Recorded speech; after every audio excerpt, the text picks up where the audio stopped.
As He's soon gonna as I do it. start talking, I don't know what it is, but Nyako comes in like, "Oh, do you want me to jump on your lap?" No.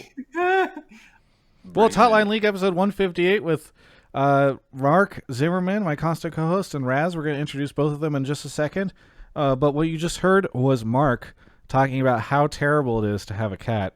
And I just want to include that into the intro of this because it's important that people understand that what it is that cat owners just want everyone else to be as miserable as them. So it's like a bait on this. Anyway, Mark, let's start off with you. How you doing? I'm doing okay.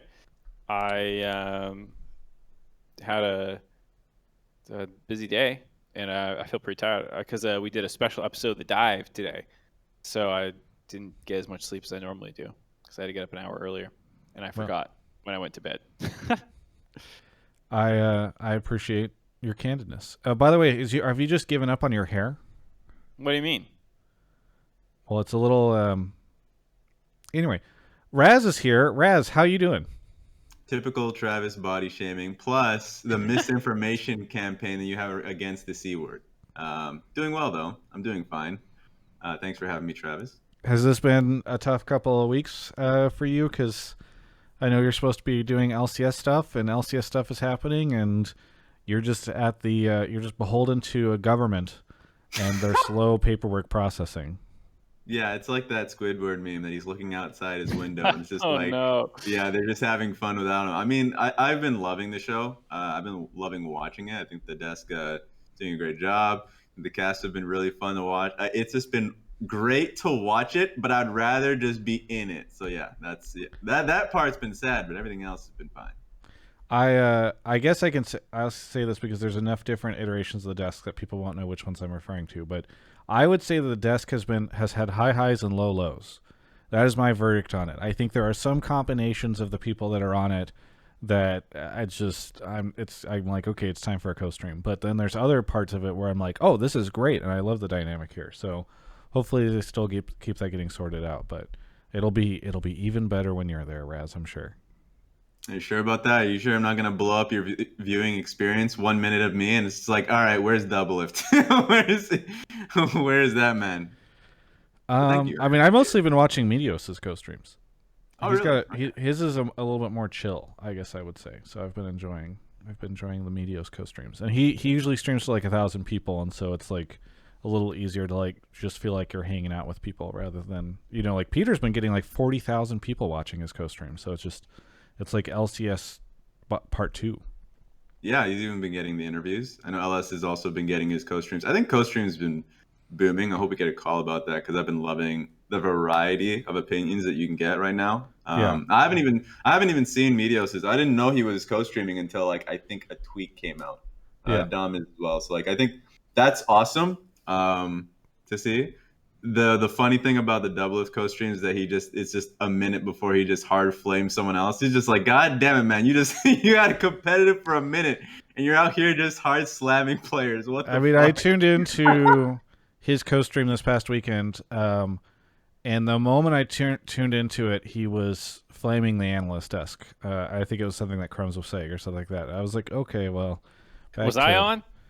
I don't know if you were on. I think it was full screen on Crumbs. So I go back to Meteos just plays a like 2D hack and slash game during the analyst desk part, and it just like answers random questions from the chat. So it's I don't know. I've been enjoying it. Anyway, so Mark, I hope you're not pulling anybody yet because I have some news that I want to get a bunch of callers to talk about, or maybe not a bunch, but I'd like to hear from at least some to sort of see how the general public feels about it. We can get to that in a second, though. Let's talk a little bit about lock-in. I really liked lock-in. I think massive success. I feel like there's very few people that are saying there's issues with it. Mostly when I see people talk about lock-in, which I think is this very positive thing, people are like, yeah, but like it just shows that everything should just be like this all the time. And I was like, okay, well, can't we just appreciate something without it being negative? You mean like the people who are like everything should become a mini tournament? Yes. Why have a split at all? Yeah. Yeah. I mean, I'm not opposed to the idea. I mean, and I'd try it. Fuck, what next year? Just Yeah, try it, just I'm not active okay. grind. I'm not saying it's bad. I think it's probably just a trade-off, right? Like I think there are downsides to that too, where I don't think that this tournament would have felt as special if we were just rinse and repeating it like this week. You know what I mean? It's like if we just do a bunch of these little mini tournaments, like Yeah, if you just did this again, it'd be like, okay, now we watch TL in groups, and then they beat the shit out of some team in a best of 5 before they Yes. make the finals and get tested again. Yeah, Yeah, I yeah. agree. Yes. So I think there's upsides and downsides, and I think the league format hopefully has a better job of allowing, because there was a pretty big discussion. I think that Cloud9 played like 17 games over the course of lock-in, and that would previously be how much they'd be playing in a regular split. Now, obviously, there's more games this year, but I think then somebody pointed out that like some of the other teams played like 4 or whatever, like the ones that didn't make it out of group. So I think league format is good. But I don't know, Raz, you said, I mean, you were watching. What did you think of lock-in? Do you think there were any issues? I think the only issue was, and the only thing that I love the fact that lock-in existed only because like with how ridiculous the visa issues were with nearly every team. So if the actual season had started and we were taking notes of the games, like actually being tallied, and we just had, I think I counted as like 7 or so players that were just not playing because of visa issues. Yeah. That would have been very sad. I thought I love lock-in tournament. And by the way, the stat that you pointed out, like how many games people played, that's just, you're right. I mean, I see that stat every single time, like the playoffs go through, right?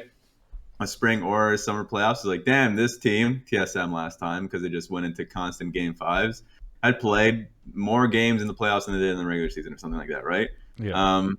So yeah, that's just how best of 1 regular season works. I think more best of 5s are great, and that's why I love the fact that this year we had it. I was surprised that you guys saw the comments, because I didn't see the comments, like the positive comments is like we should have more of this, even though I guess that was the prevailing sentiment. There was just some chatter about it, I think, on Reddit and on Twitter. Okay. I mean, it's natural. Anytime this stuff happens, like there are always going to be people who are opposed to the league format, right? And so they want to see not a league format. So those people tend to leverage this. Because what I saw in my timeline was like the negative aspect. People saying, "Well, this didn't matter. The like the prize money amounts to like a certain amount of days or something of these guys' salaries, like something like that." Where it's like the tournament didn't matter. I was like, well, we always wanted a best of 5 tournament so we can get more practice in a playoff format. And I think that's literally what we were calling for. And a preseason tournament as well. Like Demacia Cup and Kespa Cup has it as well. You don't have to field your full roster, which I'm assuming is like the next few years is going to be like if we continue to have like a lock-in tournament.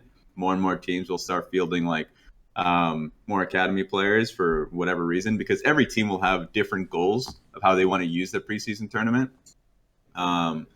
But for me, I was like, this is exactly the goal that we had. People loved it. Like the fans loved watching a best of 5, and we got quite a few of them, and with amazing players. And a lot of the teams came out with good tape. So I think there was a lot of value in it. I'm glad that, more people loved it and didn't. Yeah, if I was at Riot and I was on, I guess, like the League Ops team, I think 2 changes I would like to see are I would push it back an extra week, because it felt like it started so quick, and like people having to deal with visa stuff, as you pointed out. Now, obviously, not everybody was able to get in, but like a decent group of people were able to make it by the second week, and I think even like it just seemed like it a little rushed in some areas. Like I'm sure the broadcast would have benefited from an extra week of people being able to get rehearsed and all that stuff. The other thing is, I really like the idea. I think if you push it out an extra week, you can potentially take the final weekend and bring it someplace kind of cool, like host it at like Esports Arena in Vegas, where they've usually held All-Stars, or have it in San Diego, or have it in, I don't know, some cool place in LA, someplace where you wouldn't normally hold like a finals or something, because it's too close to LA or just doesn't make as much sense. But like having that kind of like offline thing where people can come, it's still a small venue, brands can at pop a vineyard. Stuff. That's where we should do it. At a vineyard? I'm down for at a vineyard. Catalina Island. On a boat? Have this at Catalina Island. We'll play on 5G. Use some hot spots. Verizon sponsors. the league, just run the whole thing off of a bunch of 5G hotspots. No one cares. The tournament doesn't matter anyways. Put it on a boat. Yes. Yes. So I think that would be cool. I mean, obviously they couldn't have done that for this year regardless, but I think next year, it'd be quite fun if they did, because you want this to feel, because that's actually one thing I noticed is a lot of people were tuning in and they're like, I'm confused. Why are they doing best of fives? Or like even during the finals, people were not understanding that this was something where somebody was going to win. And they were like, is that spring split or whatever? Especially because the lolesports.com website has no games on it right now for LCS going forward. So if you go there right now, it just looks like LCS is done, which is kind of funny. I wish I knew. I would have trolled some people and been like, thanks for watching Spring Split. We'll see you for summer. And in 4 months, it's over. So anyway, but having something that elevates it or makes it feel like it's a little different from the studio, I think would be quite good. So that'd be nice. I like that idea. So anyway, what's the spicy drama, Travis? Just drop okay. it. So we'll get some calls, obviously, about lock-in. Would love to hear people's opinions on it or whatever. All right. So here's the spicy news. And if you think about it, it shouldn't come as too much of a surprise. But I have been informed that some amount, I don't know if it's all of them or some of them, but some of the LCS teams are pushing Riot to remove the import restriction for the LCS. The idea being that you could import as many players as you want. So you could do the full Korean team and all that stuff back in the day. I have reached out to Riot, who essentially declined to comment on this. And for folks, I think part of the reason why I mean, beyond the fact that I trust my sources, part of the reason I believe it is because I think it was like Jack and Steve were on a Thorin show towards the end of last year talking about how they didn't like the import restriction rule, or they thought it should be changed or lifted or something. So that is it. So what I'm really curious about is I actually don't know where the community would fall on this. My suspicion is that people will have fairly strong opinions, and there will be obviously a camp in both where they're like, hey, I want the best play, or I think, we're already so much of an import league that we should just be able to do this or whatever. And I want to see LCS win, and whatever, maybe if that's, 5 Koreans all playing together, that's completely fine. I think there are others that are going to be really against it. But I don't know what the percentage is. I don't know if the majority of people would support or be against or whatever. So I'm very curious to hear people's opinions tonight about it. If folks have takes about it, they want to call in or whatever. By the way, I'm not saying that this is a guarantee that this is going to happen, but I do know that this is, or at least I've been told, that this is something that a lot of the owners are pushing for and want Riot to make a change on. So what about the less teams with less cash flow? Like, do you know what they think? Because you sound like you mentioned a couple of the big dogs are probably for it, but what about? Well, so it's unclear to me. So I think there's some sense from talking to people about it, and this is where I'm kind of speculating a little bit. Like this, I'm not trying to say that these are the exact reasons before somebody quotes this and puts it on Reddit, but I think there's some. And put it on Reddit, by the way, so drive our trash. Right I think there's some sense that this might drive prices down on salaries, right? Because theoretically, you don't need to pay, like, especially these players who are, like, Impact is a good example of that, right? Where he is a great player who is a resident, but, like, you want him on your team, but whatever. So perhaps you can pay people less because the supply potentially goes up, right? I mean, for instance, the LCS, like and it kind of makes sense if you think about it, because the native North American players would now have to compete against other players from other regions for their spots. They wouldn't necessarily be guaranteed X number per team. And so as supply goes up, demand goes down, which would lower the prices for some of the salaries on these players. I think that's part of the reason. I think other reasons are people think like, hey, we need to win. We're not going to win if we can't import these players. I don't know. But I mean, again, Steve and Jack, I think, talked about this on Thorne's show, so people can go see the reasons they listed. I don't know if there's a variety of different reasons or not, but would be very interesting to see if this ends up changing at some point in time this year or not. I don't know what Riot's going to do. What do you have a instinct on it, Raz? Do you like this idea? Gut reaction? I don't. Mostly because every other region is held to the same kind of rules and restrictions. I know some regions like LPL is much harder, but because getting a green card is harder, things like that. And also, I think it comes down to a trust factor and picking which players you deem is better than domestic talent. I don't have that trust in teams picking a player that they deem is better than North American players that we have in the academy system. I think we made a huge leap actually this year with the amateur system and bringing people up, and I want to see that continue. And I think it would be a bad decision to open the gates and allow for players who I mean, it really does depend on management. Maybe it doesn't mean too much because I'm looking at the rosters right now, and a lot of the rosters don't even hit the 2-player import rule, but I just don't like it. I don't think that it's healthy for North America, bringing for North American talent, and also just in terms of fairness with the other regions. I know people will always use fairness with the other regions, say North America has never done that in international events, but if you start importing players who are not able to make it to LCK teams or LPL teams, it's not like it's going to change. I don't think results will change at all. Yeah, I think there is a portion of the fan base who wouldn't care and just be like, "Cool, we get better players that I get to watch." But you can watch them right now. If you want to watch the highest tier League of Legends, watch when Dom1 plays, watch when FBX, IG, whoever you like plays. Go watch them right now, just because if the Shy comes to North America, you watch him in LPL against higher competition. So I think it would not really service those people who would be down for it, because they already are being serviced in that regard. If it's like, I want to watch the best play, then I think it would piss off a lot of people too. A lot of fans would not be happy about watching multiple all import squads. I think people talk about LMQ, and I think LMQ is remembered pretty fondly in the community. But they were an oddity in that regard. They were the only team that managed to do it. Quantic tried, they busted out. LMQ managed to pull it off.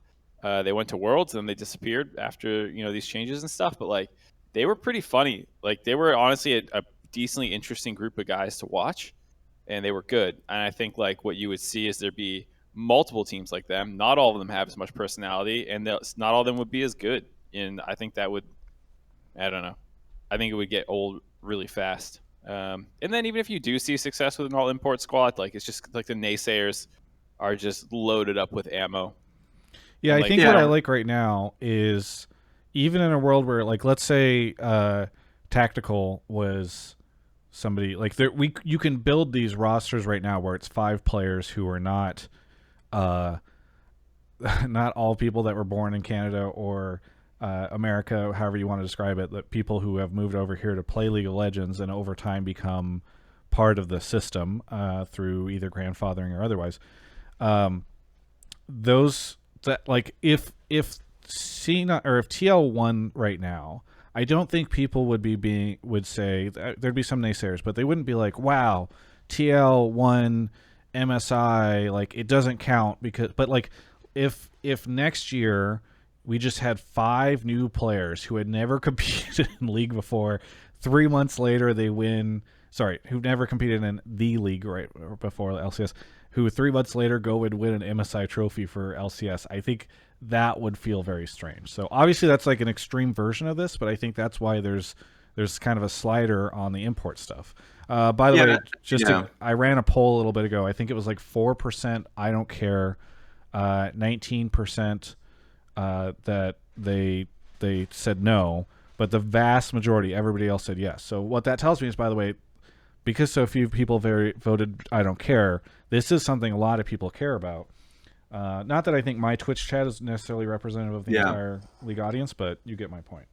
So, like, I have two takes on this. Like, first things It was first. the other way around. Yeah. Most people voted no, saying that they don't want the restrictions. Sorry if I said that backwards. Yeah, you said it that they. Most people do not want the import rule restricted. Okay.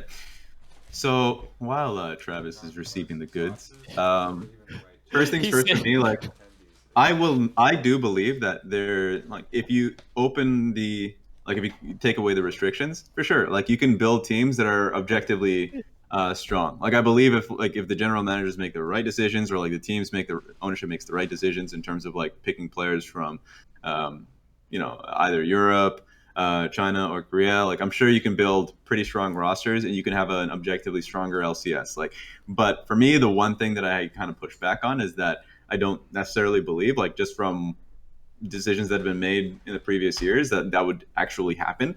I think branding matters a lot. So if somebody has like a large kind of, let's just say if they went to Worlds, and regardless of the level of play that they showcased, they might have a higher chance of making it in North America. That's what I'm concerned about. That's the first thing that I'm worried about. Mark, go ahead and explain what the poll. And the last said. thing. Sorry. The last thing. You already did. What the hell? How many times do you have to explain it, Travis? Well, apparently I keep saying it wrong, so I know what the poll you said, but I can't speak Right. correctly tonight. Apparently. And the last thing is I know that I've always been concerned of like the whole xenophobia of foreigners come in, etc., taking our jobs and all that, and I don't want my opinion to be an echo of that, because that's literally America, by the way, like the land of opportunity. It's a nation of immigrants, so people coming into the country to find a new home and etc. Like that's literally what the country is about. And I know that's a philosophical debate, and that'll go on forever as Travis has blacked himself out as he's blue on his food. But like, so I do want to push back for that. I just do think that it's a gray area. And for me, I think that we have a lot of great players that are coming up in amateur and academy that are at the level. A lot of talents that, ownership would probably end up bringing in. And I also think that the bottom 5 teams don't even hit that 2-player kind of limit. So I just don't feel like it's necessary and that we should do it.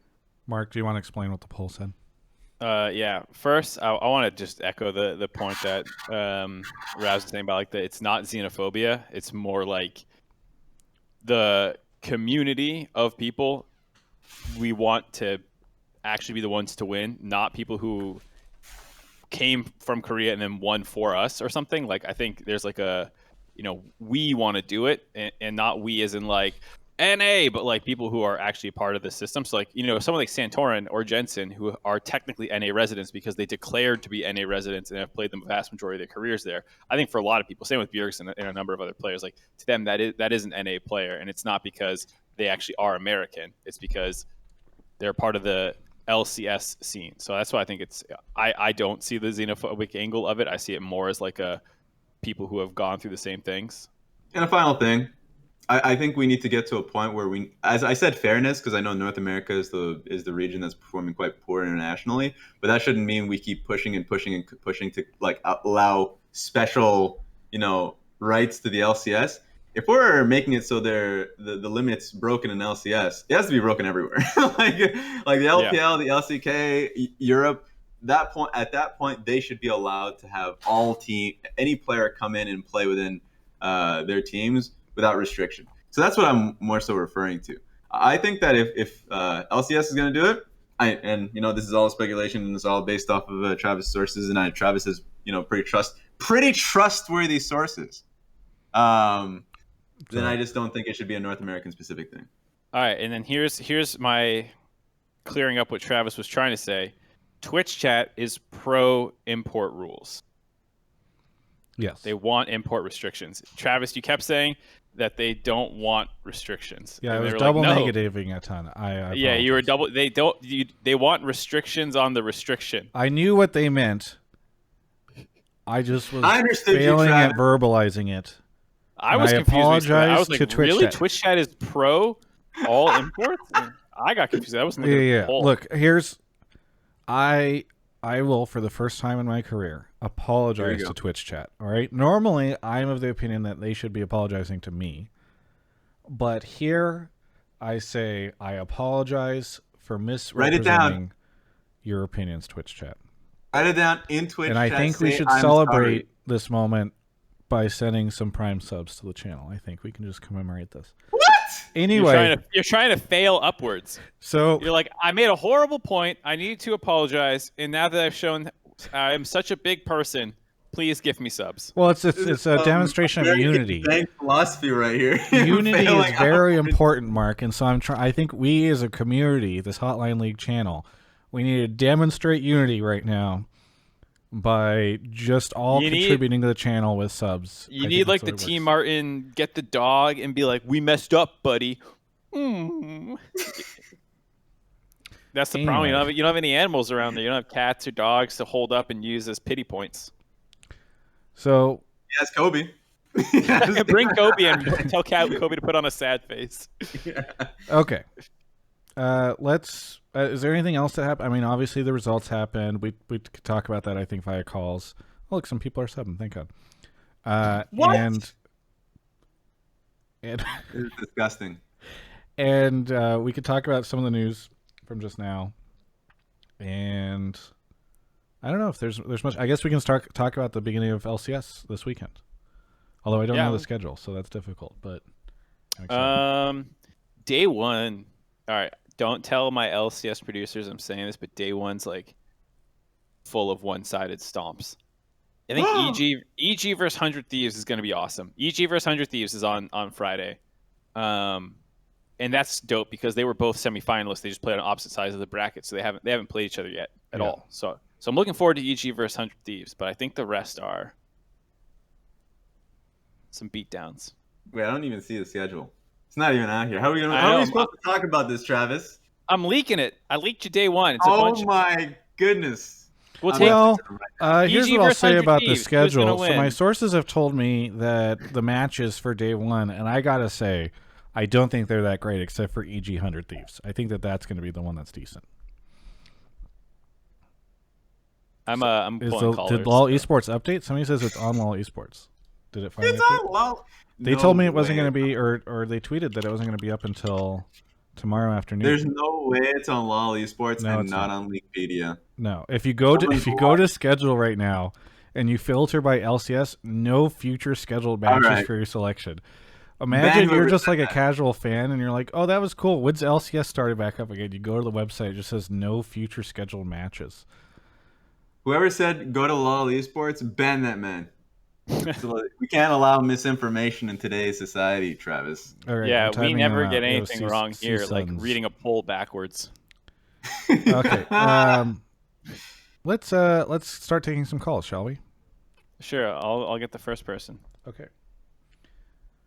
Thank you to Fragbite Light for the 3 subs. I am Justin T. Ian7J2 Hammered. Bodies by Bert, who suffered 15 months and says, hey Travis, hope you're doing well. Thanks for your advice on the Alienware M15 laptop. Best computer I've ever had. Awesome. Smoke Dog, 22 months. Dr. Manhattan for 39 Magical Quaz. And we'll get to some more in a moment because our first caller of the evening is here, and it's TomShoe.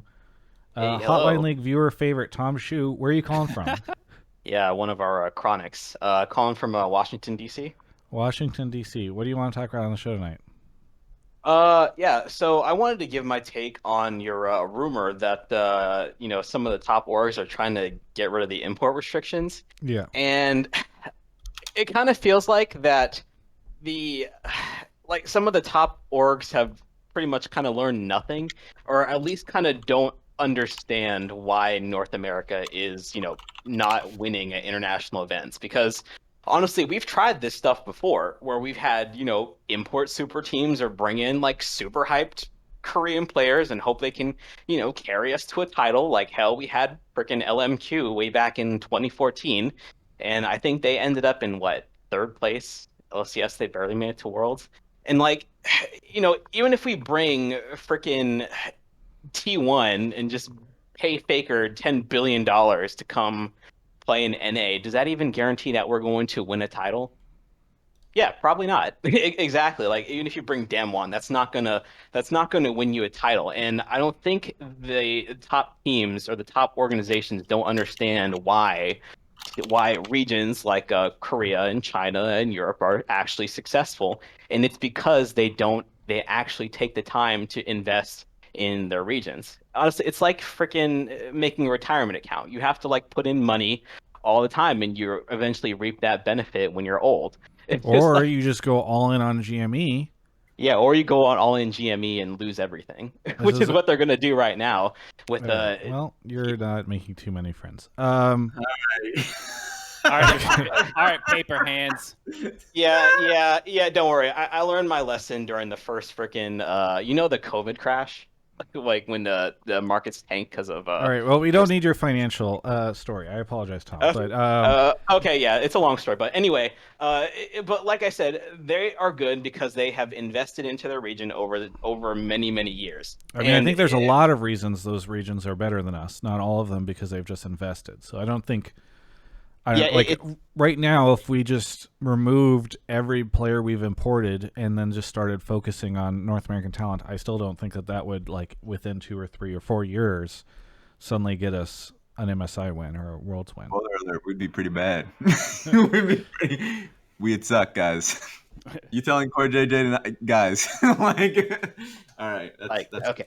Like the point is, yeah, I am always going to say that we are always going to need imports to push up the caliber of the region. Like CoreJJ has been awesome, like hosting the in-houses and pushing up the level of play. And so has Alfari and many of the imports that we have bought in. But eventually, I think I will dominate Set It.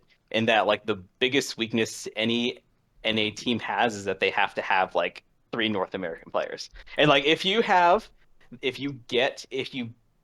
invest in your North American talent, you are eventually going to have like non-imported players that are on the same level of those imported players, right? And that is how we're actually going to win, by having great NA talent on top of our great imports.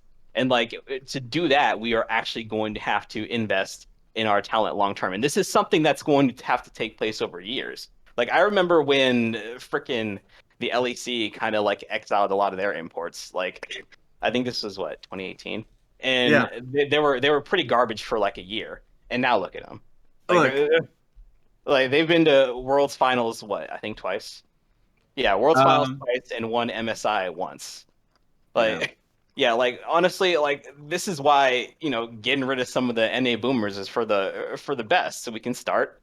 It's gonna take time. Like rebuilding takes time and it takes money. And if you're not willing to invest that time or money, if you're gonna freaking throw it all into Sword Art, like don't act surprised if you end up losing it all. Like come All on. right, All right. all right, Let all right, Raz all right. pop You in. said it 3 times in a row. Time to shoot. Okay.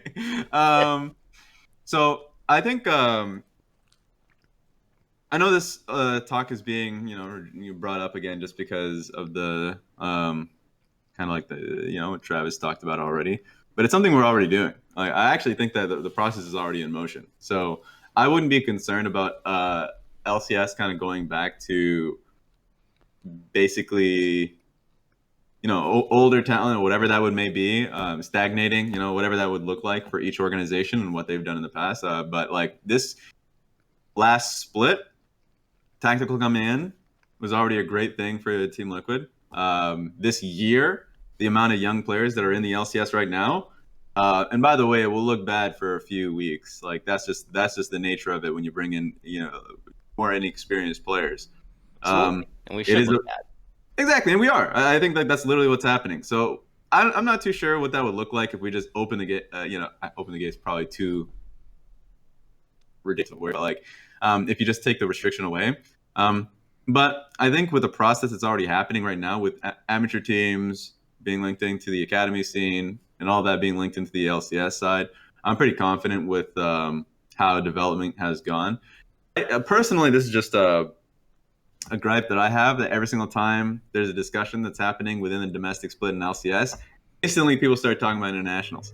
And I hate that conversation because we literally don't know what it will look like until the international event happens itself. Like, I think it's a great challenge to say, well, are the teams themselves improving year to year and making like actual progress. And I would say that we are. I think C9 and Team Liquid made amazing progress in the off season. And I think 100, I mean, a lot of, 100 Thieves and all that. So I would say that the organizations are getting better and not weaker. So that's why I would bring a more positive light to it instead of like thinking that it's getting worse for the LCS. Yeah, it absolutely is getting better, and like that's the thing. I just don't want to see us go backwards. Hell, if we bring in we remove the import restriction, and then some teams start getting cold shoulders, and oh wow, there's a freaking import, or there's the Shy who's available. He's looking pretty juicy. Like, why don't you want to consider bringing him over? And EG looking pretty. I They mean, they got plenty of money to spend. the thing Before, because I want to say one last thing before I completely hand it off. What's gonna make that a reality is not gonna be the like necessarily owners just or the players themselves or the restriction going. It's gonna be the community. I thought the worst thing that happened in this offseason tournament or like whatever lock-in tournament was, yeah, we have a lot of new players. That's pretty awesome. Oh God, they're playing awful. Is flame them to hell. like just absolutely roast them with every game. Like I saw that with Saligo. I saw that with Fudge. I saw it with every player. Like it's gonna look bad actually. Like for the first few weeks, as I said already. But if the owners and managers start seeing the flame happen week by week by week by week, you're like, all right, maybe we do look to an experienced player that's not good for us in the next year and a half. Yeah, it is very surprising to me whenever we have a player who's entered the LCS for the first time on a development team, and you have a lot of people crying out, not just fans, by the way, being like, "Oh my God, I can't believe how terrible this person is." It's like, okay, well, I think it's fair for us to expect perhaps this person will not win their lane most of the time against veterans. Anyway, one of the things that's weird to me about this push to change to lift the import rules, like we are right now making very large pivots as a league and as a region to try to spur local development. And we've extended out past academy into the amateur side. We've changed the way academy works. Teams are starting to invest in like deepening their coaching staff and all this stuff. And so it feels very odd to me because I think this feels like a push to go in the opposite direction, right? Because why will you go out and invest a ton to try to make a 16-year-old kid right now in high school the next great North American player if you're just going to swap them out for somebody else? You could potentially call it trickle down skill or trickle down training, just bring in a bunch of really talented people at the top and hope by playing against them in solo queue and things, the other people level up, versus say taking that money and investing it into the actual system that is the collegiate high school. Or bring Reaganomics into the LCS. Love it. Yeah, something's trickling down all right. Listen, what we need is tax cuts for imports, and then at that point in time, their skill will start to trickle down, and suddenly the 16-year-old at high school will become way better at this League of Legends. I mean, game. the thing like so trickle down Elonomics says. Yeah, I was trying to think of I couldn't think of a funny enough term for it. Like the thing about the trickle down idea of like increasing player skill by just taking imports off the top is like, it's kind of like artificial inflation in a sense where like, yes, those players will get better, but like there's less opportunities for them to actually play now because you've given it to more import players. And it's like, sure, solo queue is a little bit more competitive and the whole region is better, but you're just going to keep like every year that there's a dope new team on some Korean team that's underfunded, like Griffin, like every year it feels like there's some dope new group of rookies from Korea who is not on a top tier org that can then get snatched up by NA. Like those players are going to keep coming over. You're going to keep bringing them over, and maybe the other players that you brought in leave. Like I don't see that as a better long-term fix than actually addressing the problems that NA has. Yeah, I mean, if you were a player last year and you liked being a mid laner and you're in North America and you're looking at the LCS, how incentivized are you to be like, hey, there's a spot for me there? You know what I mean? Like, I could just keep playing mid and get really good, and then eventually, like, go pro as a mid laner in North America. It's just, I mean, Shady, who's a support, was a mid laner, and then during that time when mid was 9 out of 10 import slots in Pobelter, he swapped. He said, "Fuck trying to get mid. I'm going support." And now, like that, the number of pros actually did that. It's not just a theory that happened. yeah. I mean, they'd rather watch you watch Froggen or Phoenix run it down for the 100th time and pick up a new guy. It's a struggle. I also just like I have a hard time feeling as though teams will feel as incentivized to invest as deep into development if they feel like instead of having to pull from North American amateur and academy, they can pull from Korea or Europe or China. So I don't know. Either way, thanks so much, TomShoe, for the call. Any shout-outs, anything you want to say before we move on to the next caller? Yeah, so this is where I'd normally, start making my plug for like Yasui and LCS. But, I had a little bit of time to think about it, and watching Sligo play, it's kind of asking him or calling for Sligo to get subbed out this early in the season would really just feel bad, because I would really hate for, Sligo to get Yasui'd by Yasui, So- I think he at least deserves a fair chance, a full split, because I do think he can be really good. With a Blaze Olive, Sligo, Palafox, and Insanity in, you don't think that there is as using your own example, is like the Phoenix and the Froggins this year that shouldn't be given a chance. You actually think that this mid pool is good? Is this the first time TomShoe does not want a Yasui in? I mean, I do want Yasui in, but you don't have an obvious candidate to get rid of. Fuck. God damn it. This is hard. Okay. Whatever. Just get me out of here. Thank you, Tom. Have a good one. Good one. All right, we'll take another caller, then we'll do a quick break. Off goes Mark. Some more sub shoutouts, by the way.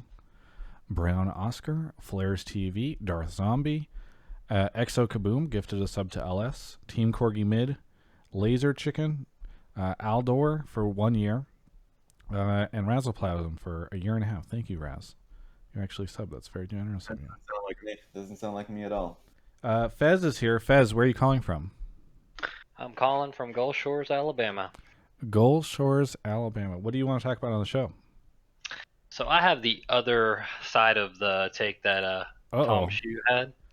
So I think the notion that importing like a full team of imports is bad or just stupid it is really, really stupid to even think that it is a bad thing, because there's tons of other sports that don't have any kind of restrictions, and they have plenty of local talent that comes through. So the argument that it doesn't feel NA is just terrible, because then these same fans that claim that, oh, I want an NA team, they're like, oh, we suck internationally, and they just start the flame train on NA. So can I ask you a question? Oh, yeah, go ahead, Mark.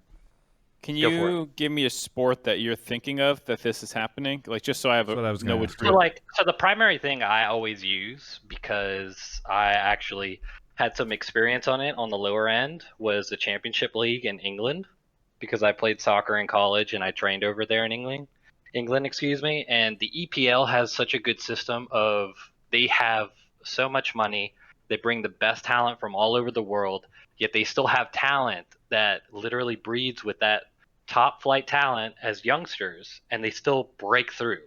And it doesn't even just break through at their level, it does it in all levels throughout all of Europe.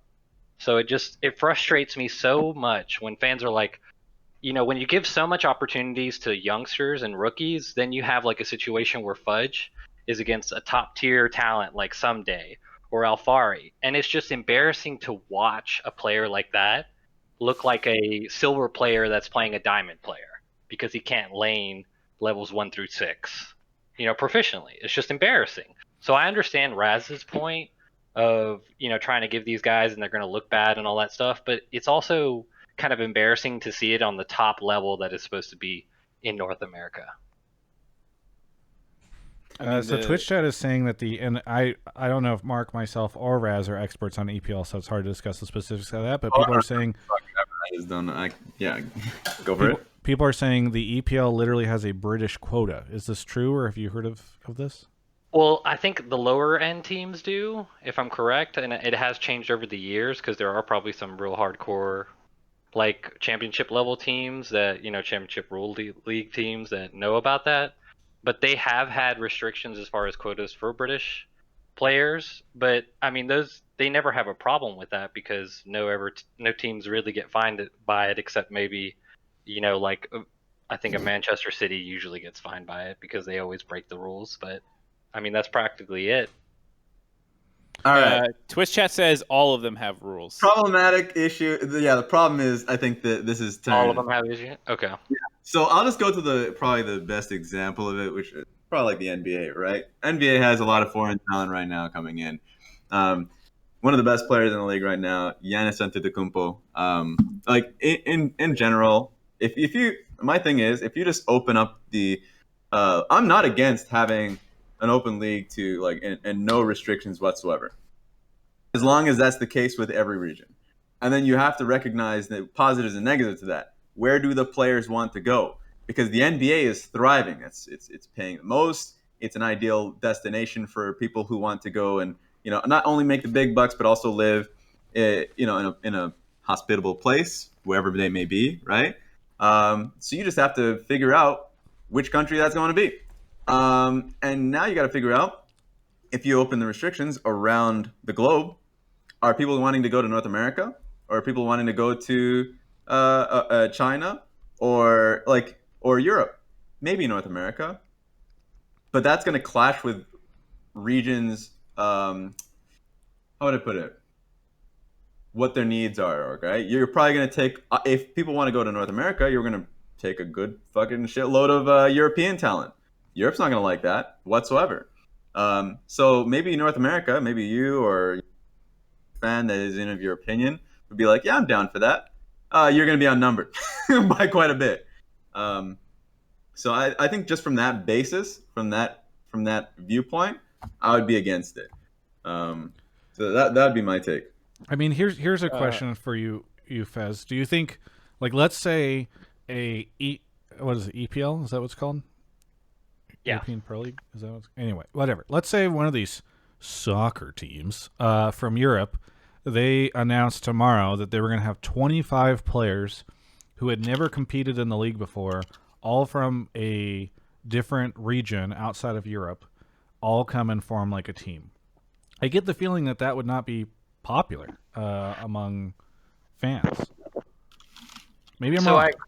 I agree with you. I agree with you with that, and that usually never happens because the only teams that actually bring in that much international talent are usually the top level teams. But then they have their bottom teams, which are not even bottom feeder teams. They are actually competitive with a ton of local talent. And that's the only thing my argument with this is I don't even think if the restriction was lifted, I don't think there would be a team in the LCS, save one or two, that would fully import. But there would still be tons of bottom teams that would still try to sell that we're local talent, and they would have tons of fans because of it. So I just think this citation needed for this conversation a little bit, right? I think because go ahead. That's where I'm landing on this. Is like, if we're going to use a real world example, I'm fine with that. I actually love to look at a real case study for this, but pretty much every league in the world where there's a large amount of importing, at least like the popular ones that we're talking about, that league is like the premier version of that league. Like the NBA is siphoning talent into it because it's the best region, like best spot in the world to play, and these players are getting an opportunity. Same with like the MLB, it's like, I just looked it up. There's 28% from 2019 data, 28.5% of the players, 251 of the 882. Like MLB is the biggest league in the world. So that's where there's a lot of like the importing is fine there because we're already like, you don't need to preserve spots for American talent because we're already the top of it. So like, is there a case study we can look at where the region that's doing the importing is actually not the leader in the world? Like there's Turkish leagues that will get like some pro players from NBA excuse me, like, and stuff like that. Like I know some Turkish leagues have imported like Brandon Jennings for a little bit when he didn't want to go to, I think it was Turkey. I forget where he went exactly. Maybe it was Spain. I don't fucking know. But like Brandon Jennings went there for a little bit out of high school. But like I can't think of a league that has the money like we do to take from the other premier leagues in the world and then bring it over. China brings people over, like, but those are usually like kind of washed pros going there at that point. You know, like Stefan Marbury or whatever played and was like dominating China for like the last like 5 years of his career, whatever the fuck he was doing. You know, like that happens, but it's not like China just suddenly bought Michael Jordan or like could ever get LeBron or anything like that, right? You know, like that's why none of these examples work, because like there is a possibility that, you know, you could get a Damwon. Theoretically, you could get a Damwon if you lifted this restriction. It was just like boom. We just took perks.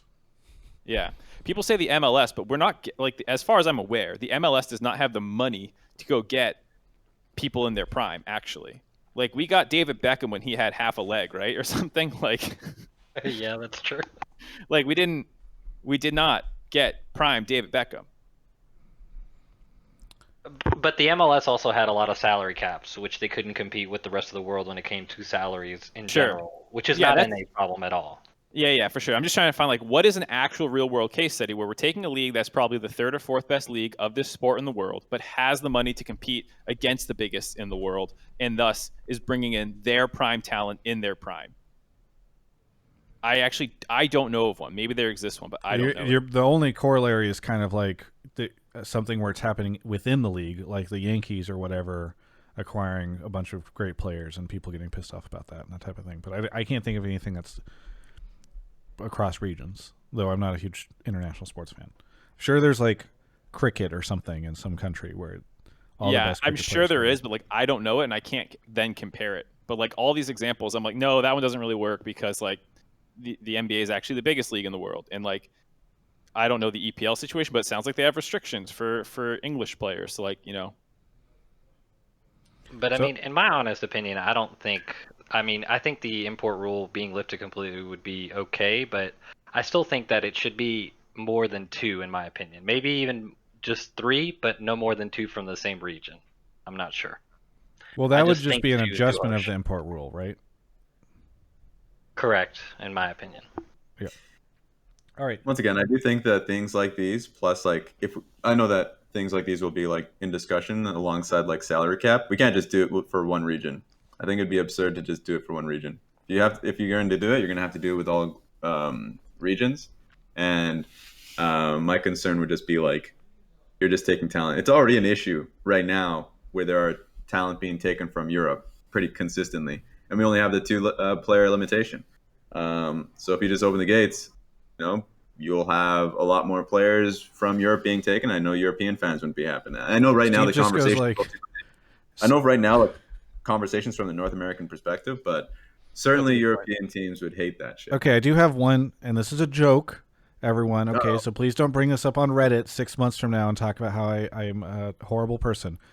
But just imagine how salty LEC fans would be if Steve just bought G2. Like, he just brings over all 5 players to North America and is like, this is the new Team Liquid roster.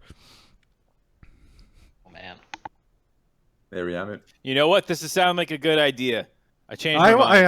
I'm on board with this. Lift the restrictions. Let Steve's money flow. I am ready. And you know what? Carlos would probably be fine with that too. If he can get a cool 20 mil for all of his players, he'd be down. You know, this is a win-win for everybody. I'm on board. Thank you so much, Fez, for changing my mind. And is there anything you want to say before we take a quick break? No, just thank you guys for having me on. Yeah, thank you so much for the call. All right.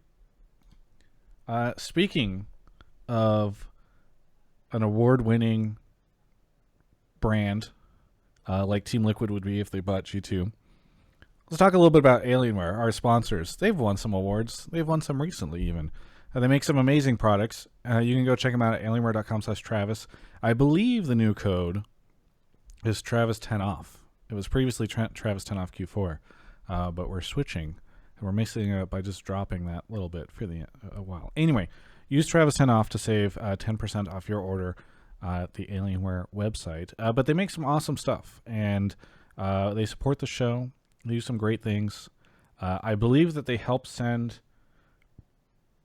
Blue, the Team Liquid horse, into space this past week. You can go look at my interview with Steve I did with that around their announcement around Liquid Plus. But really appreciate Alienware. They make some amazing monitors, by the way. You got to check these out. 360 hertz. I have one of the things I love right now is I'm looking at Raz and Mark on this 55-inch 4K gaming display that they have. It's a monitor, but it's like the size of a television, and it's OLED. It's beautiful. I was playing some games on it earlier, and it's it also comes with a smellometer. It like makes it so you can smell Raz and I. Mark, you're gonna get me in trouble because I think that that's all of what Mark is saying is a joke. Please don't FCC or FTC or whoever take me to jail. Take Mark. Either way, thank you so much to Alienware for their support of the show. Please take a look in the description, and you can see what's up. Oh, Steve is talking in chat. He said LOL. So there you go. Either way, thank you so much, Alienware, for sponsoring the show. You Travis, ready for the next caller? Oh yeah, Raz, we're what's ready. up? What were you gonna say? I was about to say, you were talking about Alienware being an award-winning brand. Have they won the Gaffies ever? Yes, they did. They won for sponsor of the year in our first year, and I think they won it. Maybe we didn't do that as a category in the second year, but yeah. By the way, get you, and it didn't work, so that's fine. Somebody in Twitch chat was asking how Minecraft looks. Who was it that asked? I'm trying to find their name, but regardless, it's Zeus. Minecraft looks sick because you can actually use ray tracing in Minecraft now. So if you get an RTX, an NVIDIA RTX graphics card, you can do ray tracing stuff in it. I think Avali and I did a video for it. I don't know if it's on my YouTube channel. I might have just tweeted it out, but we were doing the ray tracing stuff within Minecraft. It's pretty fun. In what world are we challenging, the graphics card with Minecraft? What the hell is this question? I mean, they have ray tracing. It's exclusive to certain cards. Either way, Nicole is here. Nicole, where are you calling from? Vancouver, Canada. Vancouver, Canada. Welcome back. What do you want to talk about on the show? So I basically want to talk about how people are hating on Fudge way too much. And while I think some of the criticism is deserved, obviously, he has been playing, maybe not up to some expectations. You are not seeing the same amount of hate for each of the rookies. And a lot of the time, I think that this is just because he's on C9. You're on one of the best teams or with the highest expectations, and you're seen as the one kind of sore thumb who's underperforming. I don't know. I think that's why he's getting a lot of the hate. But I think people fail to remember, he's never played in the LCS. He's going up against Alfari and Someday and even Huni to an extent, I don't think it's fair for everybody to be criticizing him as much as they are. And as much as I hate to say it, I think Double Lift Stream has has really made it worse. Criticizing the play is fine, but it's just become so excessive, and he's just an easy target and laughing joke, and I just don't think it's as deserved. Okay. Who wants to dive in first? I will dive in first, and I'll say I'm not taking the double lift angle. We've talked about double lift co-stream two times, the last two episodes. I'm not talking about it again. But no, you can do it. Raz can talk about it. Yeah, I'm Stop not limiting trying anyone to else. censor Raz, Mark. I'm saying I'm not touching that topic again. But I will say, I overall agree with the point. If you look at the quality of play from Fudge on a purely objective, how is he playing level compared to Niles, compared to Revenge, Fake God, some of the people that you would put lower on, your kind of tier list of top laners, I don't think he's playing worse than them. But they didn't make the fucking finals. They didn't play a 5-game series against Someday. They didn't play a 5-game series versus Alfari. So you didn't get to see them get kind of exposed against the top teams in the league over and over and over again. So on that point, I think the criticism is solely justified that, yeah, he is the weak link for C9. They can maybe struggle this year if he doesn't shape up. That's all factually true. But to your point, I don't think, people would feel that way if this was just week 3 of the regular season, because they wouldn't have just watched him play back-to-back series against literally 1 and 2 in the power rankings and some internationally dominant top laners. Raz. Yeah. I think this is one of those topics where it's like criticism for sure, pile right in, right? I think criticism is great. If you're a fan or if one team or whatever, like just it's completely fine to go in that direction. Um, Obviously, the flame is the one that I'm talking about, and the expectation is something that I want to nail down. So like some of the random shit that I've been seeing on Reddit and social media, it's like, okay, well, what are you expecting? And also, it's not real criticism. You're just, it is just a circle jerk at some point. So like that's one thing that I don't like, because that's just a trend that always happens, is that North American fans are like, where are the young talent guys? Where are the new players? Bring them in, owners and general managers. Oh, this is your new player? Get him the fuck out, owners and general managers. But every day I will spam his timeline. I will spam you. I will tell you to get him the fuck out until it happens. But now why do I have an old player? It's just it's ridiculous. Like, so like criticism is great. It's just the constant shit that you hear every fucking time.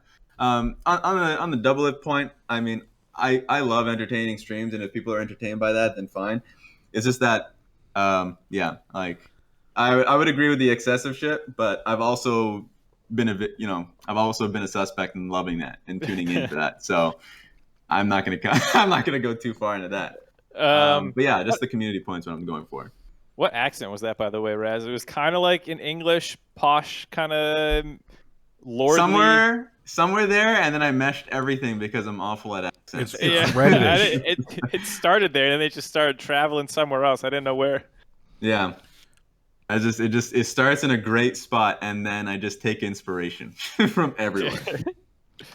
I've seen some people. Raz, earlier I said, Raz, we hear your keyboard. Can you mute Discord? Oh, God. And he said, All "Hey." right. And then he says his speech and then starts typing in the Twitch chat again.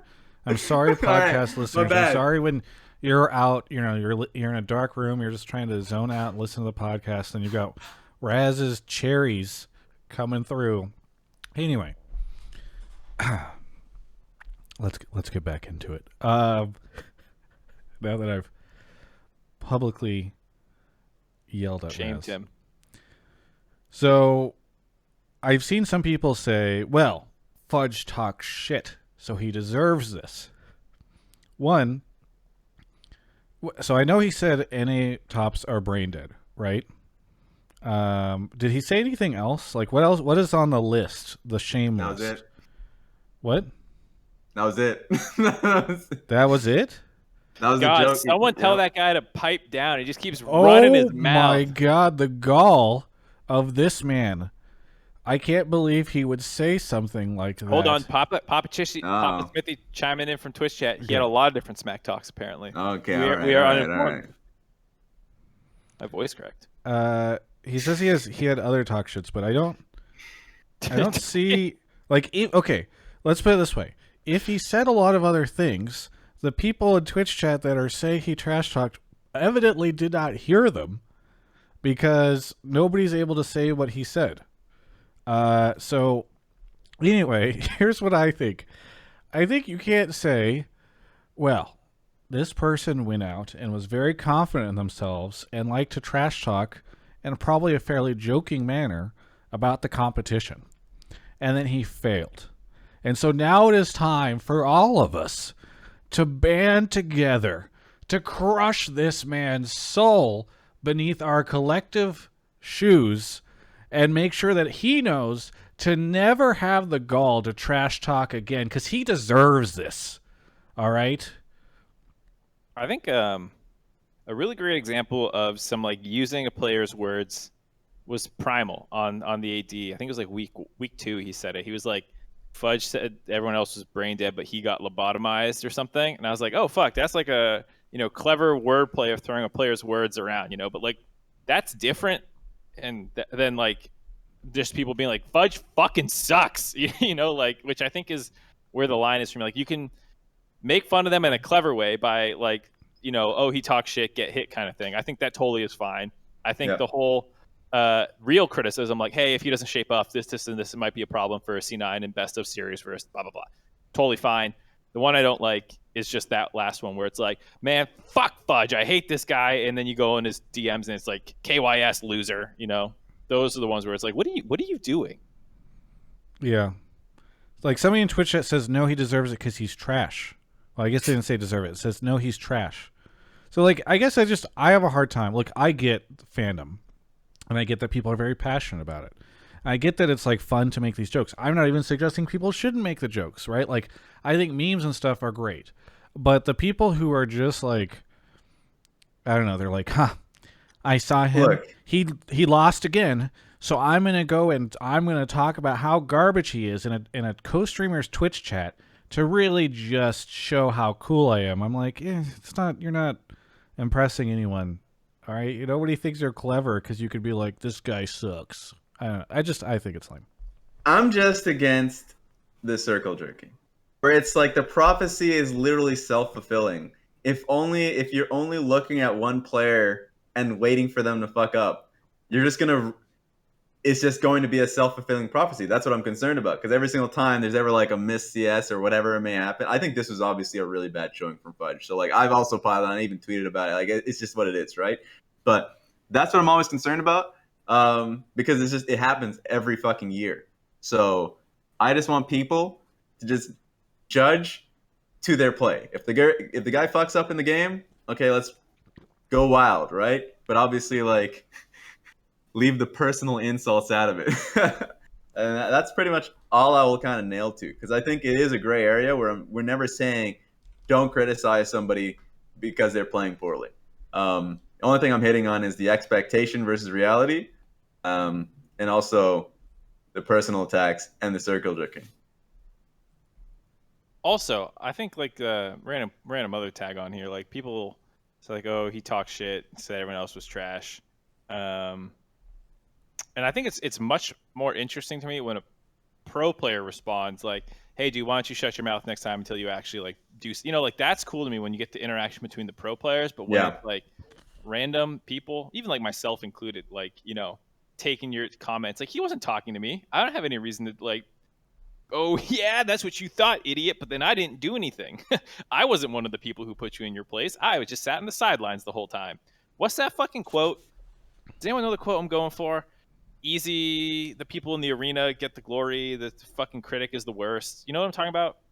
Absolutely not. And I'm just going to leave you out to dry. Fuck, all right. You know what? Travis, save me while I Google this. Okay, well, here.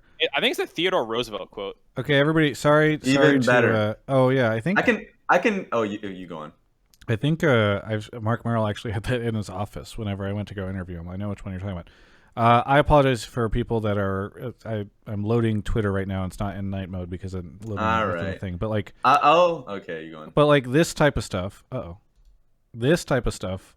I'm like, Devashawn 9. Fudge says played poorly, but I think there's a lot to take for the series for me to visually. Putting someone on blast, Travis. And you just go, you're using your platform. Yeah, you suck.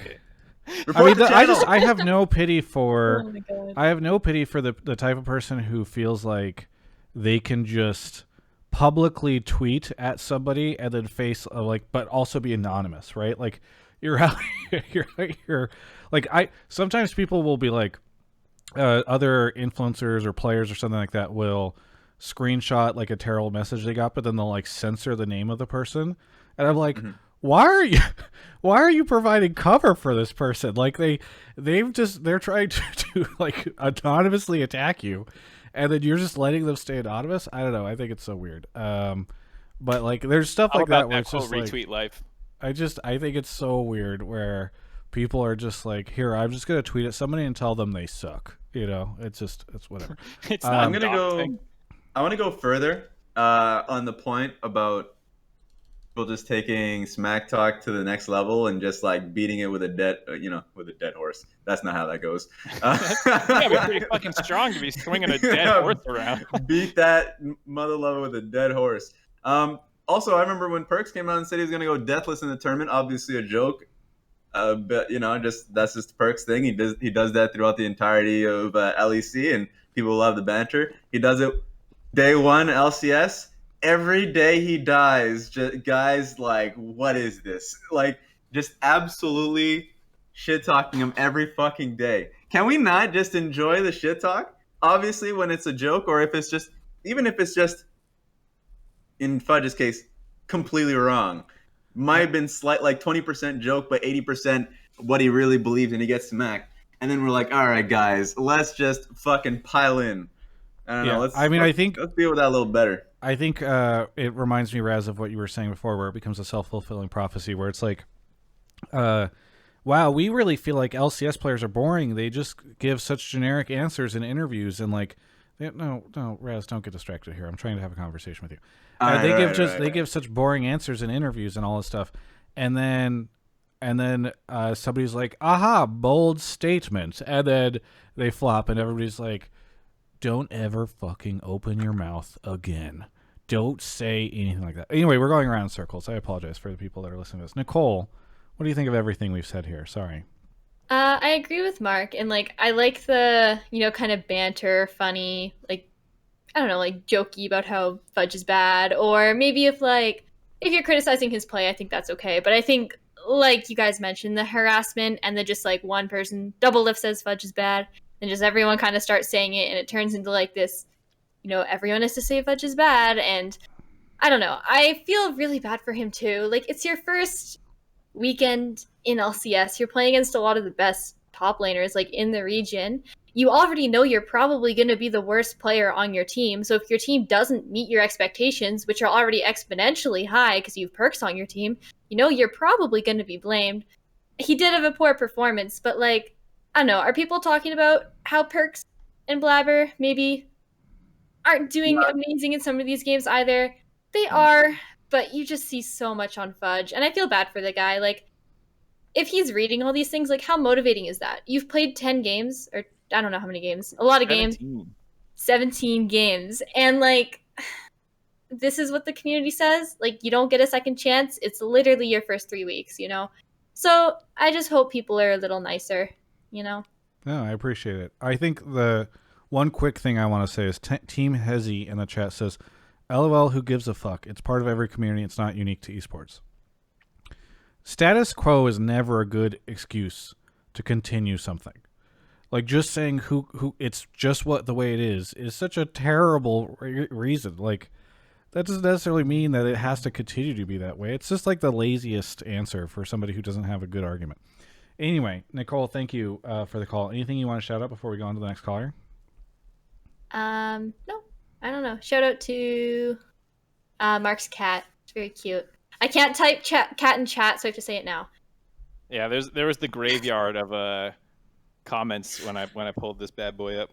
Yeah, thanks, Nicole, for the call. Alrighty, bye guys. See ya. By the way, Team Hezi is a sub and has been for quite some time, and probably won't be in the future. And I'm sad to have lost that money, and yet I will speak my truth. Thank you to the Meek Freak for 10 months. I am the Goo Man. These are amazing names. Noelle, Gengarifith, the Fritz, Blaine Blasphemy, PD Null gifted 21 subs all at once. Really appreciate it. Thank you for the huge rainfall of subs. I don't know why, but I do appreciate it. B Broncos, and then I'm not going to say the full name, but Meat Hook, thank you for gifting a sub. It's an interesting name you've got there. Mark was doing stuff, so he was actually not pulling anybody right now, but I'm sure he'll pull somebody now. No, instead I'm actually going to read you the Teddy Roosevelt quote because I just think it's an awesome quote. Go for it. It's not the critic who counts, not the man who points out how the strong man stumbles or where the doer of deeds could have done them better. The credit belongs to the man in the arena whose face is marred by the dust, sweat, and blood. It goes on for a long time, but it's awesome. Hold on. The last part's really good, though. If he fails, at least he fails while daring greatly, so that his place shall never be with those cold and timid souls who know neither victory nor defeat. It's like, just I really like that that quote, but as a critic, I hate it because I'm like, no, hang on. I have a soul. I'm not cold. I am important, okay? All right. I love it. And it's targeting people like me, and I'm like, you know what? You're not wrong, Teddy. I am weak. Why Why don't we? How many political references have we made so far in the show? Also, I now know why he didn't remember it. He's never gonna remember that shit. It's true. It's very long. By the way, we somehow finished the It's a bit scam much. train during all that. So thank you. I don't know how we got a scam train to level 5. I guess it was PD Null gifting so many subs, but thank you. XKyella, thank you as well for the sub. And for the call just now. Golden KS is here. Golden, where are you calling from? Calling from Seattle, Washington. Seattle, Washington. Are you on your phone? No, I'm on my headphones and laptop. Okay. Well, what do you want to talk about on the show? I wanted to take another look at the Fudge situation and have a kind of other side of the story. Fudge is not a rookie. He's been to Worlds, has a lot of experience, and did not do well in the last couple of series. And obviously, you know, he was competing against the best, but I don't think that's a good enough excuse. And going forward, I expect other teams to focus on Fudge as the weaker point of C9 when playing against them in the regular season, and potentially be even successful in getting wins over tonight. So let's focus less on because I know we're kind of running back on the Fudge stuff, but let's focus less on like the toxic nature of the conversation and more on just Fudge's performance. So well, that's Mark? why I like this 1-2 punch, because we're like, nope, don't be toxic, people. And this guy comes in and brings totally fair criticism. You know, Fudge is not some new kid on the block. He's been around a little bit. He is the youngest player in the LCS actually as a starter. So he is young, but he's not like. I mean, here's one thing I hate when people talk about rookies and like, oh, they need a big window to become good, and it's, you know, cut them a lot of slack even if they do really dumb stuff. You know, like I don't think that's quite the right mindset either, because I worked with Bunny Fufu. People who don't know the Bunny Fufu story, he was in high school when we came in mid-season, replaced Z-Kent with him. He was still in high school at the time. He would come up, he would do high school during the week, scrim with us on like less time, and then come up during the weekend to play with us, and then he would go back home during the week. And you know what? He came in, revitalized Curse in spring. He got us into playoffs. He was a monster in playoffs, you know, and this is a kid who had almost no competitive experience prior to that. He was on some of those like kind of crappy amateur teams and pretty much straight out of solo queue into like making big moves on the LCS stage. So like, I definitely kind of agree with the mindset a little bit that like, hey, yes, rookies are going to continue to develop. This is not the end of their career, but like, if you go out there and lay an egg, like you laid an egg, you got to call it what it is at that point. So absolutely, to this point, like Fudge did not play well. He was a liability in the series. People are going to keep attacking him, and he needs to start doing a little better. One in 4 games or 1 in 5 games that you played well on your rally is not enough in, you know, serious competition. I would think it's funny that Bunny Fufu probably now makes more money than most LCS pros just by doing his YouTube stuff. He's a really nice guy. I'm happy for him. Oh, he's still at it? That's cool. Yeah, he does, but it's a very different type of content than I think most of us would consume. One minor quick thing. People say, "Oh, it's a different scene." It's like go look at Korea. Go look at the people who come out of nowhere and just start slamming after like one season in the developmental scene there. Same with like Korea and whatnot. You know, but like, Mark, that's the exception, not the rule, right? How old was Bin? Okay. He was 17, playing in a World Finals. Yeah. So my take on Fudge was, I was actually I was, you know, an offender in the sense that I thought bringing Fudge right up, you know, I wouldn't say that he was going to be on par like Rish, but I didn't think it would be like a marked, like a noticeable decrease. Like they were going to play like, suddenly he's just the weak point of the team. You can just play through top side and he would just, you know, fuck up in laning phase. I didn't expect that at all. I thought he was the best, top laner in Academy. I literally coached in Academy and I watched his games, not only through scrims, but also on game days. And I thought he performed really well. I thought him, Darshan, Fake God, I had those as my top 3. And, you know, it's actually, I would say I'm holding out that I think Fudge still has a lot more to show, and maybe has a little bit to do with nerves, and maybe just honestly is just what he's, you know, coming out and performing with. I know that there's going to be better plays from him, but yeah, if it's literally just going to be the same shit that we saw in lock-ins, where it's not even just against the best top laners in the world, like someday in Alfari, but also in Revenge, who, you know, he actually performed better than in Academy. Like if Revenge is going to come into the league and have a marked better performance than Fudge, then that is concerning. Then, by the end of the spring split, if that continues to be an issue, yeah, for sure, bring Darshan up. That's where my mindset is at. So like just based off of the hard criticisms, I completely agree. But I do think that just personally, just from what I'm seeing from Fudge throughout the entire year in Academy, I actually am still hopeful for him. Yeah, I mean, he's supposed to, like, we all agree that he should be way above where he's playing based off of all the available data we have on him, right? It's not like a Niles, where Niles, I think, has received a lot of criticism, but also expectations were fairly low. I think people lauded Fudge as like perhaps one of the next great top laners for LCS, and like he's not doing well. So I think that it's reasonable that people expect him to do well. I think the big question is just like, is he? I mean, we've had other players in the LCS before who just can never rise to the challenge of playing on stage or, in the actual LCS games, but then like dominate scrims. And supposedly he's quite good in scrims, and obviously was good before. Yeah, and I'm actually really surprised with what I saw in finals, which was like, Cloud9 having a lot of faith in him, giving him the Aurelia counter pick, and I think it was game 4, having it work so well and doubling down in game 5. And then on top of that, that's what I was surprised with, because that's great. I love the fact that they are still propping him up throughout this tournament, because it is a tournament where you're supposed to go back and reflect throughout it. Look back on the video and learn. You don't want to just come out with a strong conclusion of what your team identity is and what your problems are that you can't, quote unquote, fix before the split even starts. So, and also on top of that, what I love is the fact that they just came out on force and just like supported the man on social media. Like, I was concerned that you would just see silence from the players, but I didn't see that. I saw them backing Fudge up. So I think he's in an environment that is going to support him, and it's just on Fudge to be to kind of catch up. That's what it is. Let me ask you both questions as coaches. Oh, Mark, did you have something you want to say? No, I do, but no. Okay, really quickly, I was going to say, let me ask you both this. If you are Cloud9, how worried should you be? Because in one sense, look, it was a throwaway tournament and everything is fine. Under last year, where spring split literally didn't matter, it kind of doesn't matter. You just go to these games and you just got like this whole split.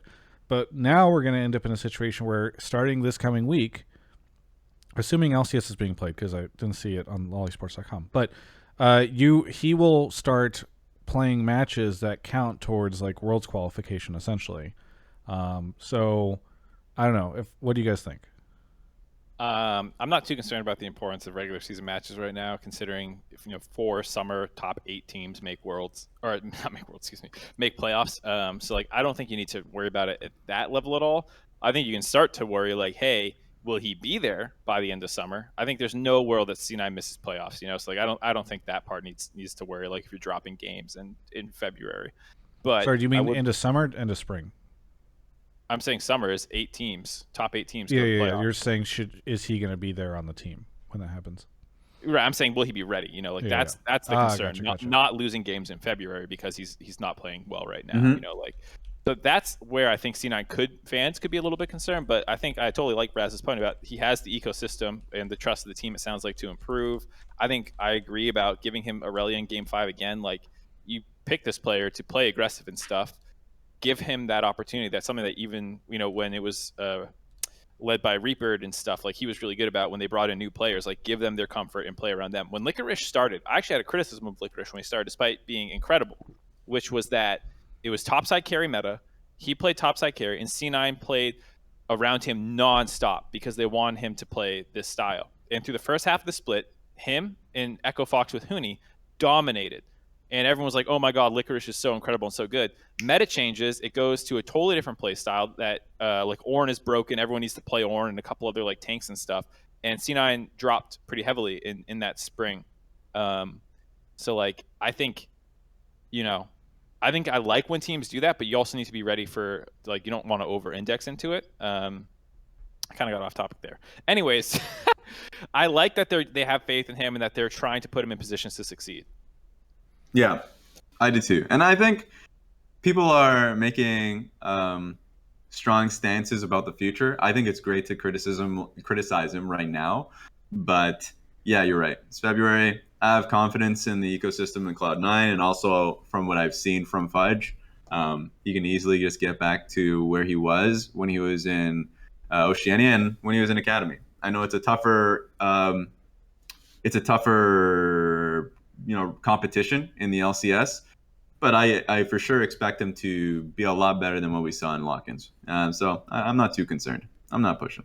Golden, sounds like we agree with the assessment that Fudge underperformed and is worthy of people being disappointed in him.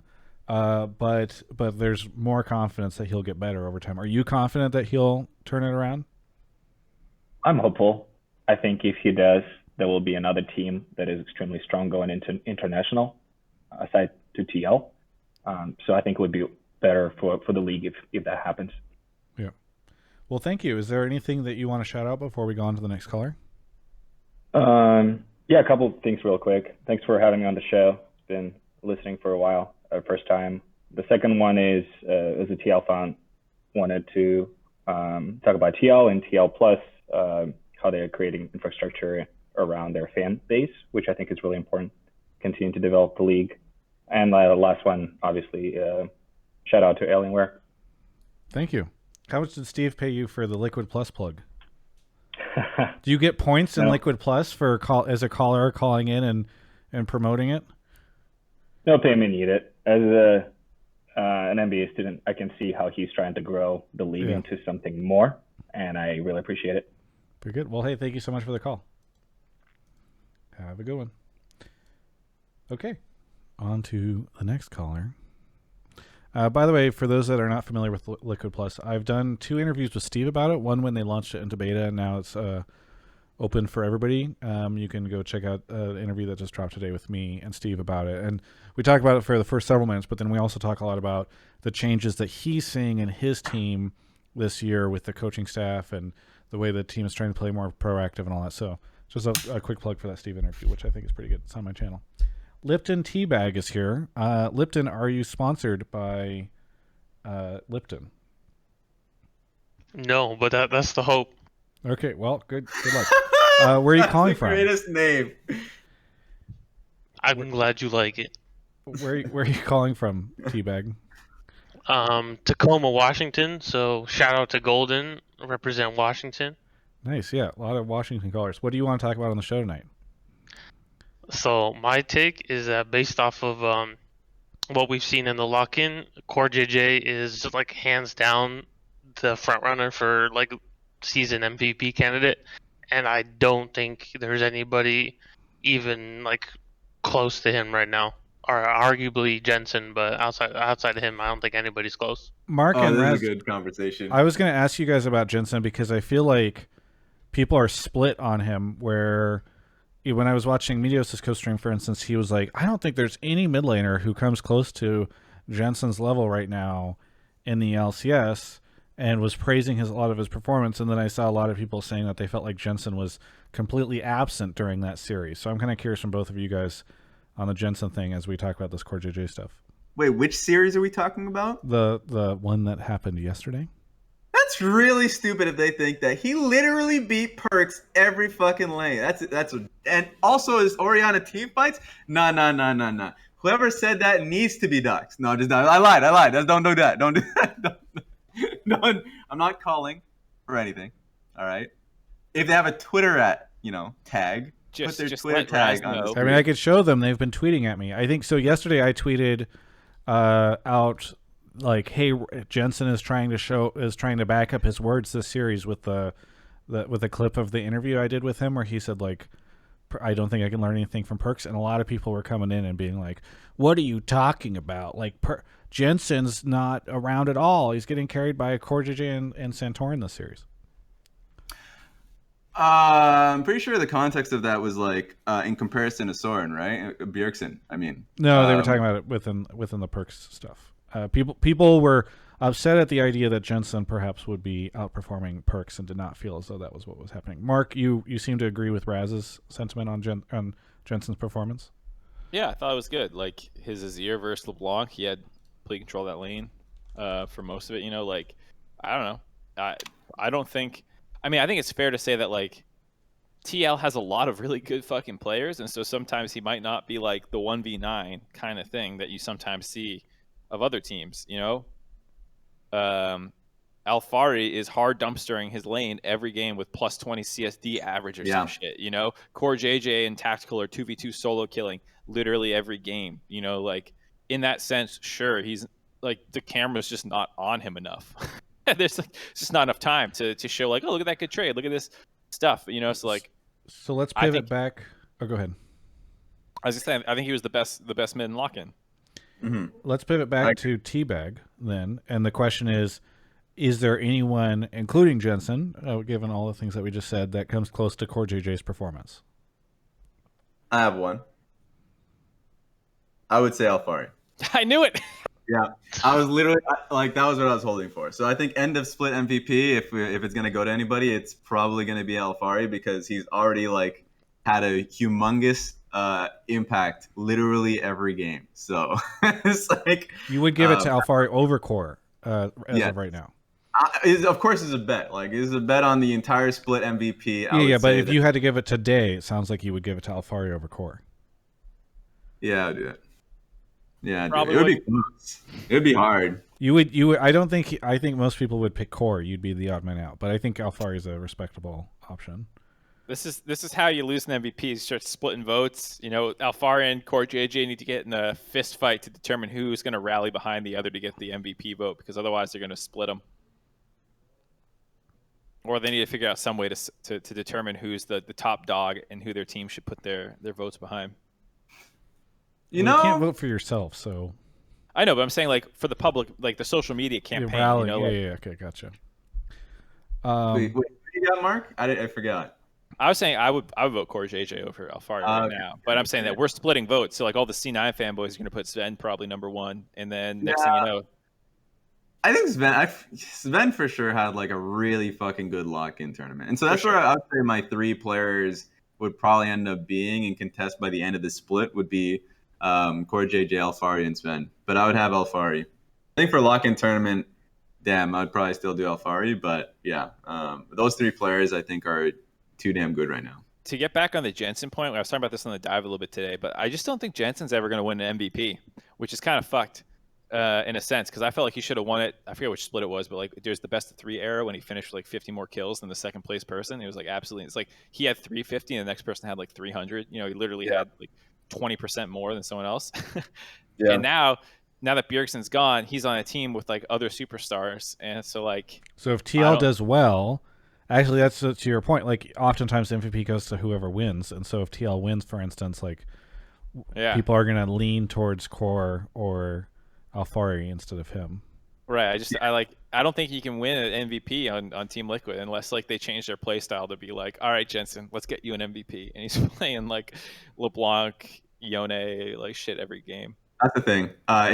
Having somebody on the team playing a more supportive style, you know, being on Orianna, Azir, or just the late game insurance duty, like the people looking at that outside looking in will usually err against them.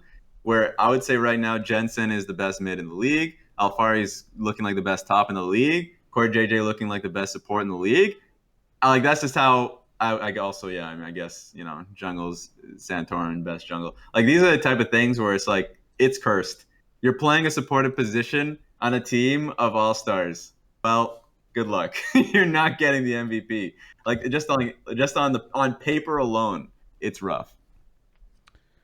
Well, TeaBag. Seems like Raz is the only one that disagrees with you about it being CoreJJ. He thinks Alfari. Do you have any rebuttal towards him? I mean, Alfari. Or just for based off of what you saw in Lock-in, what would you think by the end of the season? Yeah, not just for Lock-in, because I think. Anyway, so. Yeah, I mean, Alfari is clearly just the man is a robot. Like, is just the dude's insane. But I mean, like, I don't know, CoreJJ, especially like his Nautilus game, he opts into the counter matchup where most people would. I believe most people would say Leona tends to be a counter to Nautilus because you can't hook after she lands her E, she lands behind you. But the fact that he's able to play the counter matchup and still land like these insane hooks, he's canceling Leona's E with Nautilus hook so that he can land his autos for the stun. And the hooks on Thresh when he's playing the EG series, he's landing hooks on people in the middle of team fights, turning all these team fights. I mean, the amount of stuff I think he does for the team as a whole, even with Vision, it's just so valuable that even if Alphari just hard dicks everybody in top lane, I don't think that impact is still going to meet what Core is just able to do as a support. I think his role just enables him to be just this god impact on the map. Well, speaking of impact, by the way, I feel bad for Impact because I feel like he had a great tournament on some really cool champions, and then just like unfortunately, same. Like if he had been on Team Liquid, I feel like everybody would be talking about Impact right now. Although if he was on Team Liquid, he probably wouldn't be playing like he was playing on EG. So true. That series made me sad because I was like, man, I like Impact. He was great, but you're just going up against Alphari and this TL, and it's sad to say you're just going to lose. And also, he did exactly the same thing that we were knowing of Impact in the past. The man just early picks his champion. Like, what we saw from him on TL when he was first picking Mordekaiser, he's now picking R and just taking it. That's probably just his philosophy on the game at this point, because he can play strong matchups, and he's been doing really well. But it looks like they're just going to give counterpick to bot lane and mid. So that's his life now. I mean, he's clearly fine getting absolutely zero draft resource, and he's able to actually still function in the game. So I think PUG is not going to function. Yeah, it might be. Exactly. Like, I don't think they could ever win if they gave anybody else, if they gave him more draft resources. So, I guess this maybe it is his philosophy, or maybe that's just curse monkey paw. He's stuck forever to no longer season 3 Impact carrying games. Thanks so much, Teabag, for the call. Anything you want to shout out before we move on to the next caller? I'll do shout out to Alienware, sick sponsor, and then I'll shout out Raz. Man only has 35k followers on Twitter. That is clearly not representative of his Twitter game. Does he? So we got to pump those numbers up, chat. Wow. Oh my God. Maybe Don't I put should, it like that. How should I about follow Raz on Twitter? Hey,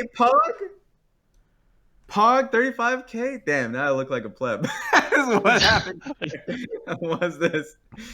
Well, you make a lot of political tweets, and from my experience, anytime you tweet about politics, you just tank your following. Like I lost a ton of people from doing that. So not going to lie, this is just something I know it's better for me to have more followers, but I also don't want, because what 100k means is more voices that will just be a pain in the ass when you make a political tweet or some stupid ass tweet, and that's my persona. So good luck with that, guys. So what Raz is saying is he wants less followers. So if you're following him on Twitter right now, wait, hold up now. I'm fine with whatever I got. Please right? go and unfollow him. Thank you so much. Calm down. Thank you so much, Teabag, for the call. Thank you for having me on the show, man. Okay, we'll catch you next time. Okay. Off to the next caller. Where are we? B Broncos. Thank you for the prime. Oh, I got you earlier. Yeah. PD Null gifted a sub to Killer Dolphin. Lord Dink, thank you for the prime. And Kristen, thank you for the tier 1. I really appreciate it. Kelby says, I would like to short Raz follower count on Twitter. Will Robinhood take my trade? Buy into Raz, guys. Follow, please. Calm down. Oh, LS says he's unfollowing Raz right now. What? This is absurd. If I see... No, this cannot happen. I wish there was like a live updating bar graph of your follower count. Yeah. It's like a stock market where it's just going up and down. Can't allow this. Hold! Hold! All right. Krishna is here. Krishna, where are you calling from? Calling from New Orleans, Louisiana. New Orleans, Louisiana. What do you want to talk about on the show? So my take is that C9 losing the finals and not being dominant is actually what they need to be the best team in North America. We always get a version every couple of months. We get a call from a caller who's like, actually, my team losing is a good thing, and here is why. And by the way, are you a C9 fan, Krishna? I'm a hardcore C9 fan. Okay. Well, break it down for me. Why is their loss all part of the master plan for Cloud9? Because they have a tendency, like when they're dominant, to like go with these like strategies that are out of the world, and they only work because Blabber is getting buffed up in the jungle and running around killing people. But clearly, that's not going to work every game, and I'm happy that they lost and that they have a chance to like revisit strategies and try to maybe get Fudge on more carry picks or like play through perks. And I feel like this is the way that they're going to be able to do it. I mean, All right. here's what I will say. I will take the idea of lock-in tournament was really good for C9 because they were able to learn a lot from it, and so the way that the tournament went for them was good overall. But I have a hard time thinking like if they just got a win in that game 5, or what was it? There was one, I think game 5. If that game had just gone for them, the opposite of the way it did, I doubt that they'd be like, "Fuck! Now we're doomed. What do we do, guys? How do we improve?" I think Fudge would never, reach his peak if he didn't get fucked up level 1 by thinking he could win a trade on Aurelia, chase him all the way down the lane, then got chased all the way back up the lane. I think if he actually just won that matchup, then yeah, he would have a horrible summer. 2021. Lose is improve is what I've heard. In my days. I mean, oh, go ahead, Raz. Yeah, I was just gonna say that I think on the losing aspect, I think I would have enough faith in the coaching staff that they would find good takeaways regardless of the result of the game. But I do think that obviously now that you've lost and the community's on you, there's more drive or push to prove yourself and prove people wrong. So there's always that element. Having naysayers is definitely a great way to kick shit into overdrive, that's for sure. And if we're talking about a winning strategy, what I would see C9 doing by the end of the split if I want them to win is definitely play to a bottom lane. And it's not any knocking on the players other than Sven and Vulcan are legit insane.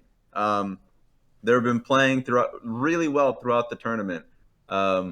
So them playing on supportive picks, as even if it's in the meta, this is always my question. Is like even if it's in the meta to go double Moonstone bot lane, if you put your best players on double Moonstone and put carry responsibilities, on not your best players, I'm concerned. I think that would be my issue. Is that maybe C9 thinks that the best way to play the game is through double Moonstone because I think it's really fucking good and it's been doing well in Academy. There's C9 Academy team's been doing great at that.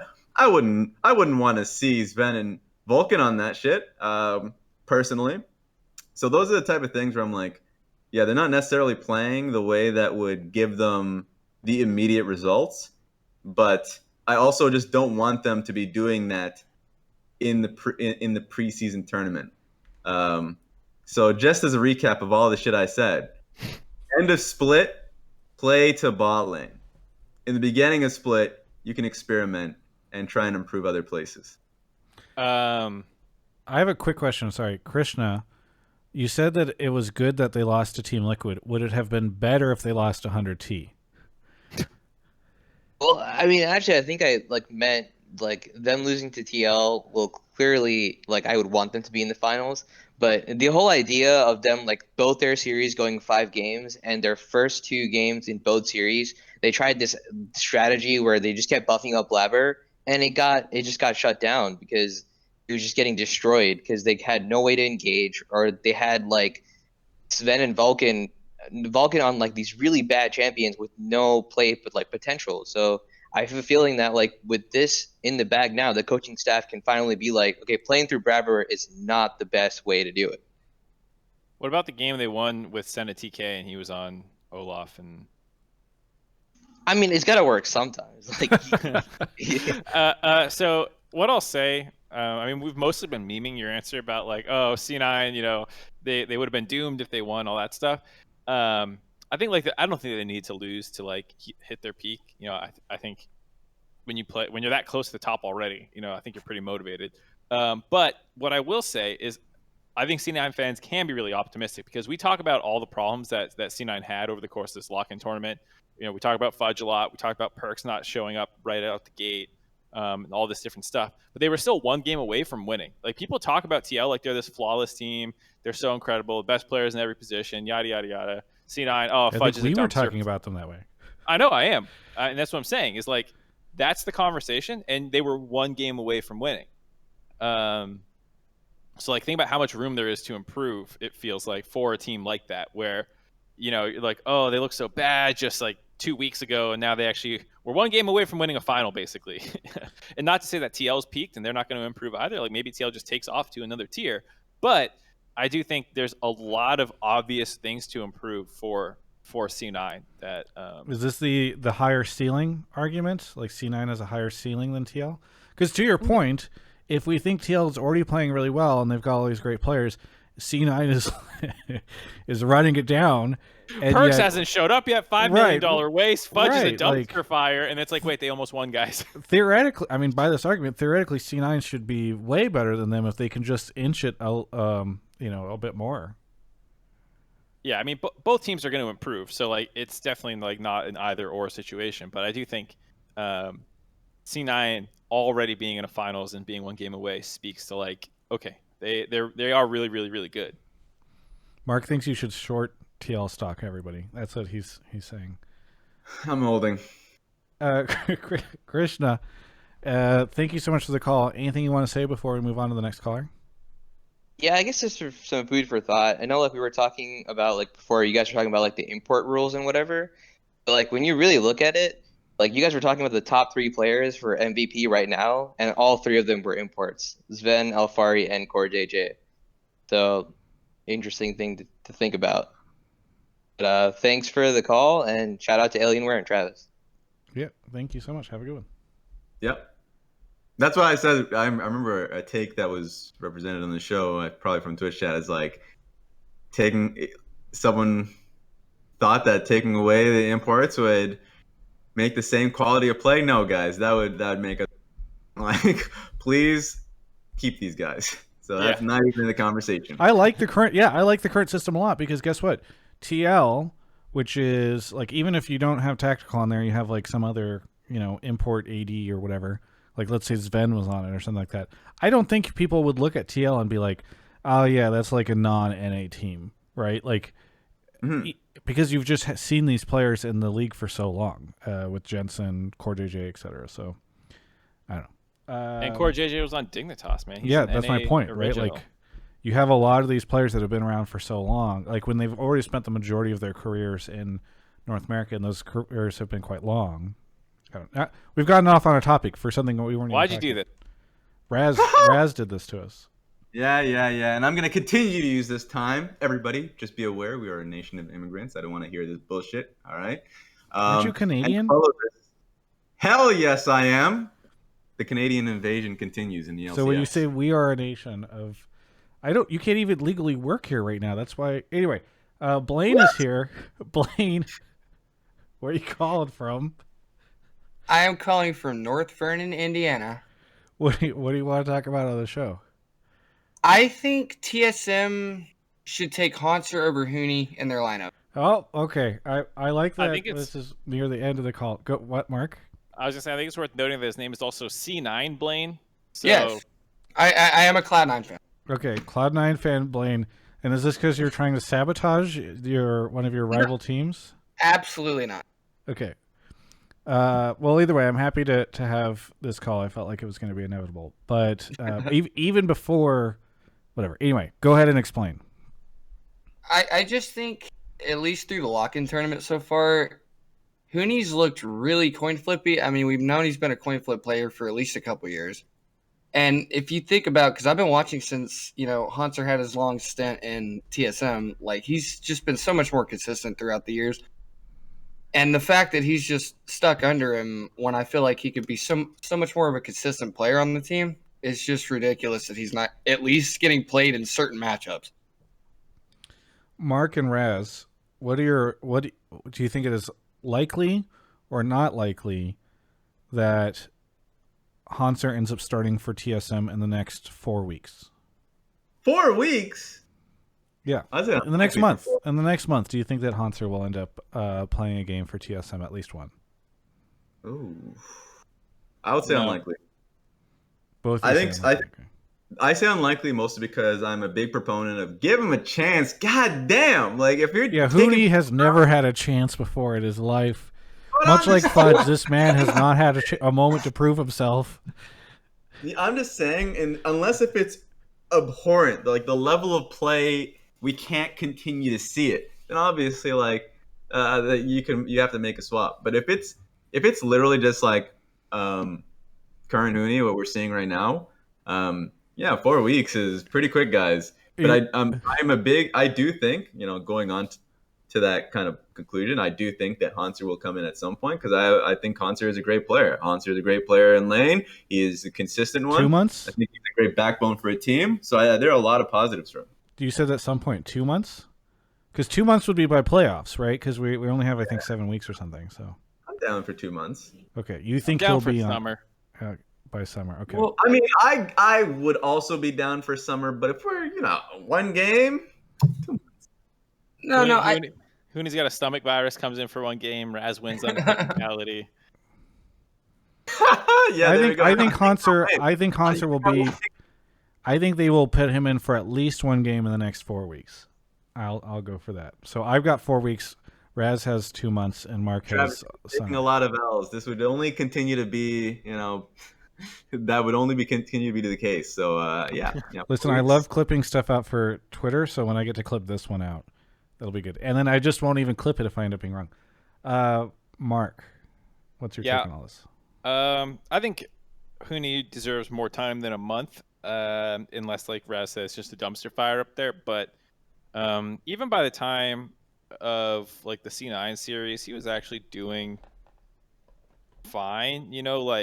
I don't think he was the biggest problem that game. It felt like the bot lane, and I know he's going up against Fudge, and we have our own questions about Fudge, but it did feel like the bot lane was having more of an issue with Lost and Sword Art, and I think Sword Art's okay, or was playing okay, but like the bot lane as a whole is not there yet. I think PoE has not been super impactful either. Like, I don't think anyone has looked great on TSM right now, so it'd feel weird to just single Huni out when the whole team is not like grooving. Yeah, it's not it's not like C9 where like, oh my god, they made finals, but like top lane was getting smashed every game. You're right, Mark. Situation. We shouldn't single Huni out. Let's get PoE out of there, Lost out of there. Let's bring back Bjergsen and Doublelift. Hauntzer all coming in the next 4 weeks. So like for me, I would have to rewatch the series to like nail down like his individual play, but I didn't really come out of his games like targeting him. I mostly just thought that TSM as a whole either had poor drafts or we're not on the same page of the team of what they were fighting for, like what the objective was. They would like come into an objective really late and like watch it be done in front of their faces and not try and trade across the map, like certain things like these. Or they would be like PoE basing and they're contesting like camps on the map, and I'm like, guys, like we can plan for these well in advance. So like I think there are a lot of team issues that I would see that would need to be addressed, and I don't see an individual issue like blaring for me right now. So 4 weeks would be ridiculous. I just wouldn't see that happening. By playoffs, one game, I think that's a safe bet. But like summer split, I have a lot of faith in Hauntzer to prove himself. Blaine, seems like you've got a timeline here where we all agree he'll be playing at least sometime this year for TSM, which is a disagreement on how long. I would agree with it. I just think in certain matchups, Hauntzer would just be a better pick. I mean, they already have him. He's a good player. So you think they should be? It sounds like you think they should do a 2-man type thing. Yeah, kind of like Cloud9 when they swapped out like Jensen and Golden Glue and like Svenskeren and Blabber. Kind of like that thing. Run a Lucian top 1v1 every Thursday night to determine who plays. Right? Yeah, just 1v1 it. I hate it personally because I think that's more of an indictment on if the system's just not working for you. So like if we're next to playoffs or something and you really have an issue in the top lane, or if you just have an issue of how your team works with your top laners, then that to me that's a good band-aid solution of like trying to mix and match to challenge you, the laners. But I don't think TSM would hate for them to do it in the first 5 weeks, because then you have no stability. It would be as bad as like I think last year when TSM was just trying a new flavor of the month every week in terms of like compositions that they were running. Yeah, I agree with Raz. Like, if they don't let Huni get enough time, to get started, it's you called it's in and you were saying they need to take him out, and now Raz I think they should, but if they're gonna stick with Huni, like I'm just saying, in certain matchups, it'd probably be a better idea. Meanwhile, Spawn is in chat trying to bait us into talking about Academy. Nice try, Spawn. Blaine, thank you so much for the call. Hope your team does well this year. What do you want to talk about? Or sorry, what do you want to shout out here at the end? I want to shout out Travis and Mark. I've been watching for years. First time on the show, love it. Shout out Alienware, obviously. Yeah, that's pretty much it. Shout out Cloud9. Let's go. Let's go, boys. Thank you so much for the call. Oh, no problem. See you guys later. Have a good one. All right. I should get some form of compensation, Travis, for the dubs that I am taking. All right. What dubs are you taking? Over. He changed his position to my position.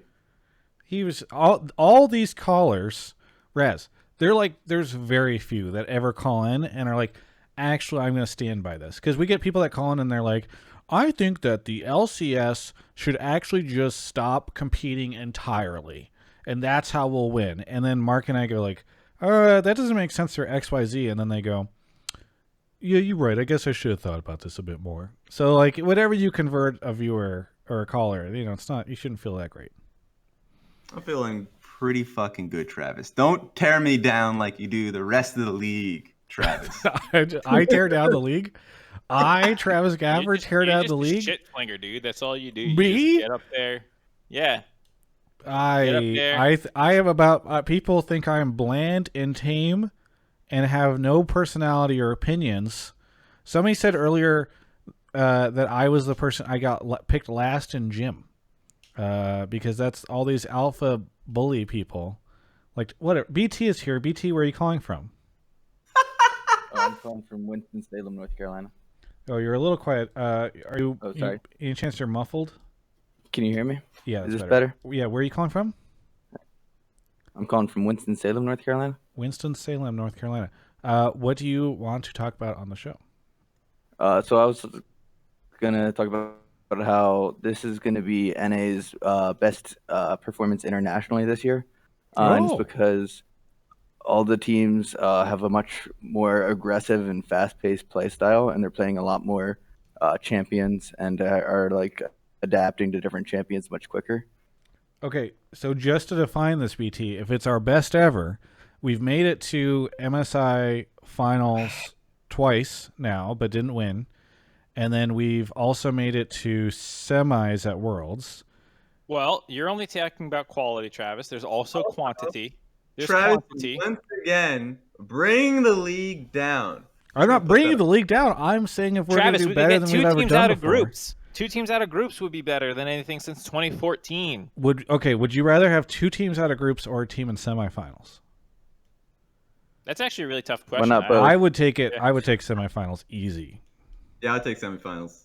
It's more hype. I agree. But on like a how good is NA level? Why can't? Yeah, I agree with Caller. Why not both, dude? Fuck you. What's this false dichotomy? Okay, that's fine. If Caller says we're going to get 2 teams out of groups and one will make it to semifinals, I'm not saying we're not. I'm just trying to clarify when he says we're going to have the best performance we've ever had, what that means. So what does that mean, Caller? Call your world shot right now. What is it? All 3 teams out of groups and 1 in semifinals. Oh my god. That's you know what's going to happen? It's going to happen in the worst way, too, where the 2 NA teams play each other's in quarters. And, like, it's some jacked up thing where, like, some team flopped in groups. And so, like, somehow one team gets the 1 seed to get the other team's 2 seed. And we, like, flunk our way into semis. And everyone's like, what a fluke. And then we get trashed. And even though it's our best ever. Yeah, and by the way, it's like I'm the one that brings version. the league down, by the way, everyone. Just to be clear, between Mark and I I'm the one that brings it down. I really wish you could just maintain an air of positivity around us, Travis. Yeah, It's really sorry. tough BT, what are the 3 teams? Well, Specific. it's definitely going to be C9 and TL. Okay. And then probably TSM because Okay. they somehow always come together in the end. Okay, so All right, explain. Forget the prediction. What's the actual like reasoning? Let's What's get the into argument?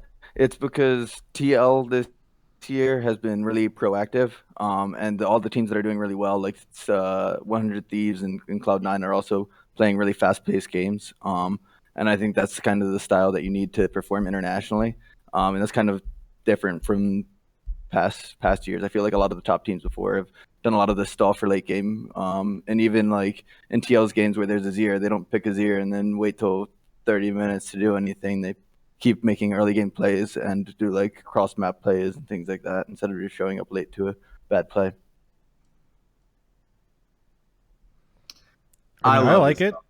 I really like this. So I would disagree on 3 making out of groups. Like, it's just I mean, we forced them to make that prediction. So, but you forced him, Travis. Yeah. Sure. But on the point of the 3 teams that would go to Worlds, yeah, I'd probably, man, it is so difficult. I would actually agree with him with TSM. You know, I would say 100 Thieves for sure is a team that is looking so fucking good, but Raz betraying his old friends. Why not, Raz? Who's the weak link who's going to hold him back? It's not a weak link thing. I just look at the talent from TSM. I see Sword Art, see PoE. I see. I think Speaker's doing really well right now, but of course Closer. Damn it! I think it's just the BO5 thing. He thinks Huni is the weak link. He thinks Demonte is the weak link. Yeah, yeah. That's what it really is. I've been trying to deny it for so fucking long, but I think it's gonna happen, and then it gets to the best of 5, and they're winning, and then it just doesn't happen. Raz, right? You should have gone full Golden Guardians fan and just said someday was the weak link on 100T. That was the correct answer. That would out. I think it's just, they need to be able to do in the best of 5 for me to believe it. So I think that's what it comes down to. I think 100 Thieves are a really fucking good team, and they have a different style that's much needed in the LCS. And I think for sure that they should be a team that makes it to Worlds as a top 3 team. But I know we've turned this call into something. We've bastardized the whole thing.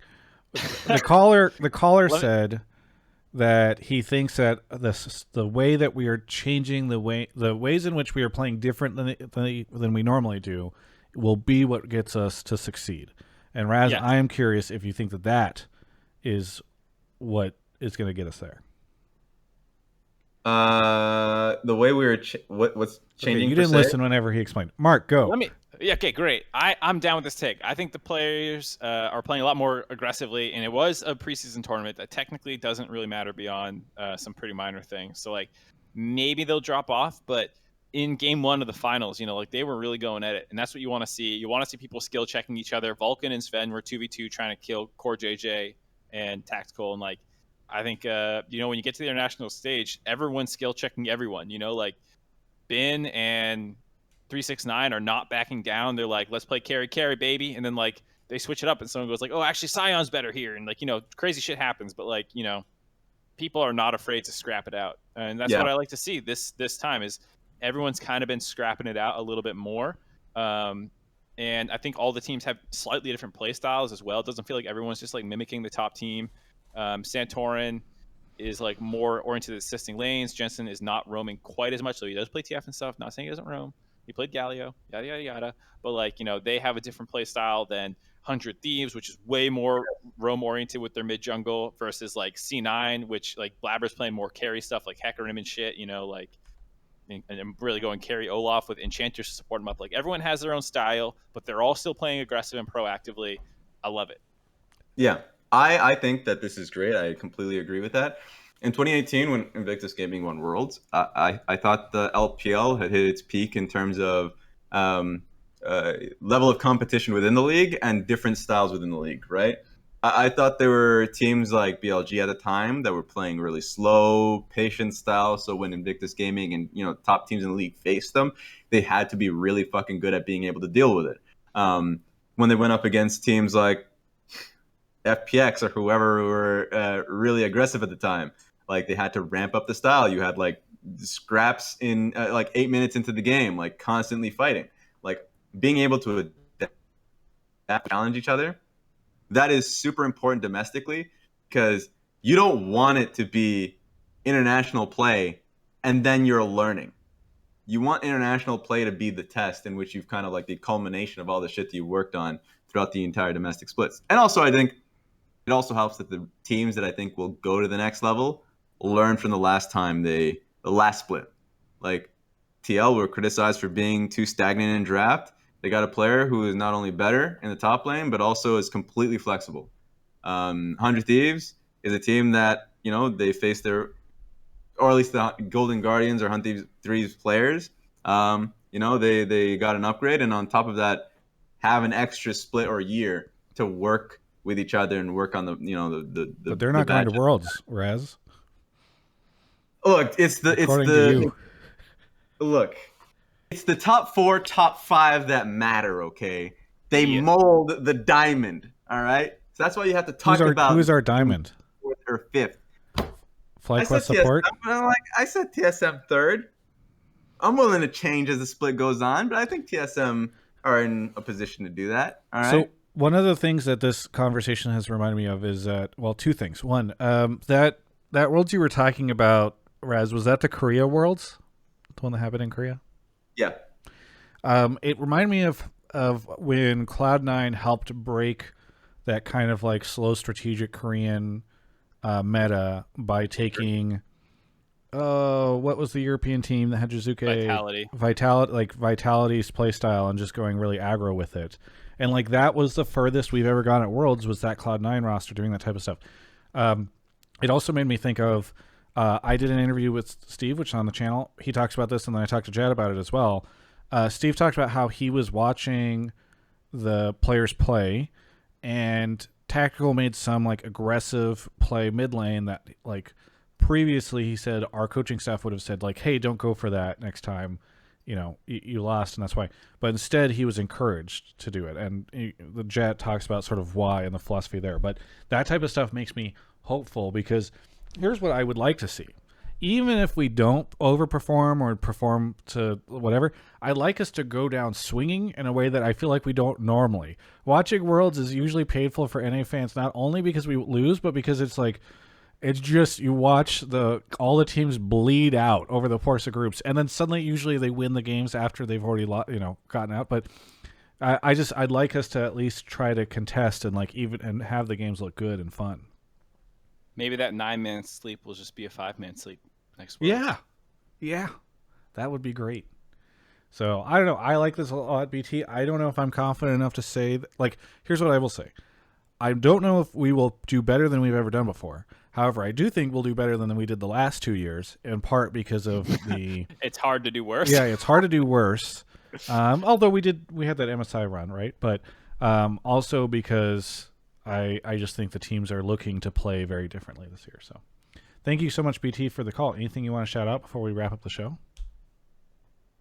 Yeah, I just wanted to shout out Alienware. I actually got an Alienware PC during the Black Friday sale, and I wouldn't have even considered it unless I heard about it from you. So thank you. Oh my God, you have no idea. Honestly, thank you, BT, because when you say stuff like that, when people say stuff like that, when they call in or they tweet or whatever, it's actually so helpful. Anyway, thank you so much, BT, for the call, and we will catch you next time. Thanks. See ya. Can we just talk about how unlucky it was for TL to be in the same group as Damwon and Invictus Gaming? That's it. All right, that's it. That's it for me. Why not just beat them? That's what I wonder, Raz. Why not just be better than them? I'm just putting that out there, all right? Just a thought experiment. Be in another group. That's what NA fans always say about their teams. You know, it's like, we're so unlucky. We were in that other group. Shit. Someone came in instantly in the Twitch chat with a great counter with a response, which is they're the 3rd seed. Well, no, wait, Invictus Gaming I completely, whatever, man. China's too strong. Sat here having these one-sided arguments with Twitch chat in front of all these people. It's like for a VOD and a podcast, I don't know what's going on. Stop arguing with people. Fuck fuck? Team Liquid in Twitch chat says, "Wait, we beat IG." Didn't they go 1-1? Yeah. I don't remember. It was 2018. I think they're talking about MSI. Anyway. Yeah. Oh, okay, but let's forget about that one. Yeah. Yeah. That didn't count. You guys just fluked it. Okay, Dardock. Oh, I've always That's loved one of it. my favorite interviews ever, dude. It's so good. It's so real because that's how people feel all the time. I wish people would just say that shit. Like, interview the loser more often so they can be like, man, I fucking inted Lane. That guy still sucks, you know? Yeah. That'd be a great interview. Fluked it. They fluked that win. CLG fluked that win. All right. Well, I guess that's the show. Wow. We all right, did it. cool. Good night. Time flies. That was a really, man. as always, Raz, it was a great show with you on. So thank you for coming on. I really appreciate it. And yeah, the takes were great tonight. I really enjoyed it. Mark, what do you want to shout out, plug? Shout out Raz for coming on, making it a fun episode. His episodes are the best. Do you have any cool things that you're doing anytime soon? Are you allowed to talk about the thing that I know you're doing? I think so. Didn't I mention it already? The fantasy draft? No, I wasn't talking about that. I was talking about you're on a broadcast soon. Oh, I don't know. I don't know. Okay. I haven't signed any paperwork. Okay, never mind. Well, leak. All right. Blow that one up, everybody. Clip it and throw it on and start speculating instantly. Well, I think it's been great having Mark on the Riot broadcast for so long. And it's about time I moved on to bigger and better things with cable TV. Yeah. Well, Mark on Fox News? They had to make room for Raz somehow. And they gave Mark the boot, I think is what happened. They're just waiting for Mark to get out of there so that Raz can start. It's Gilchrist. Thank you for the 10 gifted subs. That's awesome in the chat. Get me out of here, Travis. Okay, Mark. We're working on it. All right. Raz, what would you like to say here at the end? Hello, Mr. Joe Biden. I know you're hearing this, you know. You're a great viewer to Travis Gafford. I'm sure you know what Twitch is. Approve my visa instantly. All right, that's it. That's all I got. Yeah, maybe next time the LCS can get sponsored by Visa instead of MasterCard. Because maybe I don't think they're the same. Really? All right. For me, I've got some great interviews coming out. I did an interview with Jose Dioto today that I really enjoyed. I should tease the Run It this week is a look at the 3 Pokemon starters of the LCS right now. Alfari, Sword Art, and Perks, and how well they did. Hopefully Tim doesn't mind me teasing that. But we're going to do an analysis on how they performed in the lock-in tournament. What's going on? Mark, are you okay? The show's ending. Okay. Mark now is returning to his home in the dark. And it feels like there's something else. As I've said the last couple episodes, hopefully we have an announcement for you guys next week about something that we've been working on for a bit. Oh, and Mark and I have filmed the recap for Rhythm of War. We did that last week. I just need to post it to the channel, the book channel. So if anybody wants to check that out, that's Travis, hit the lights. It's after hours. I thought you wanted me to get you out of after here. Dark. I do. Hit the lights. Hit the lights, and then let's leave. That's as dark as it can go because I have a front light and then this giant monitor here. So I turned my front light off. Turn your front light off. Oh, also okay. Close the lights with your phone? No, he has the Hugh Phillips light bulbs on his phone. Also, I have a crazy DSLR, which is just upping the ISO every time a light source turns off. Is that just screen brightness or is that auto? Yeah, How dark's in the there's room? nothing but my monitors in the room right now. I'm sitting in complete darkness. I'll try to I'll put like Spotify full screen up top. Wait, and also turn off auto brightening on your DSLR. Well, that would take more time than I think you're willing to give me. But, yeah, you're absolutely right. Get me out of here. But yeah, this is just monitor. And honestly, it looks pretty good. Maybe I should just do more content in the dark. So he says, turn your 5 monitors off. Listen, Alienware treats me really well. All right, this has been Hotline League. Thanks so much to Raz and Mark. Be sure to subscribe to the channel. We do these every week at 8 o'clock on Monday Pacific time. And there's a podcast that's available as well on Spotify and other platforms. So thanks everyone for watching, and we'll catch you next time.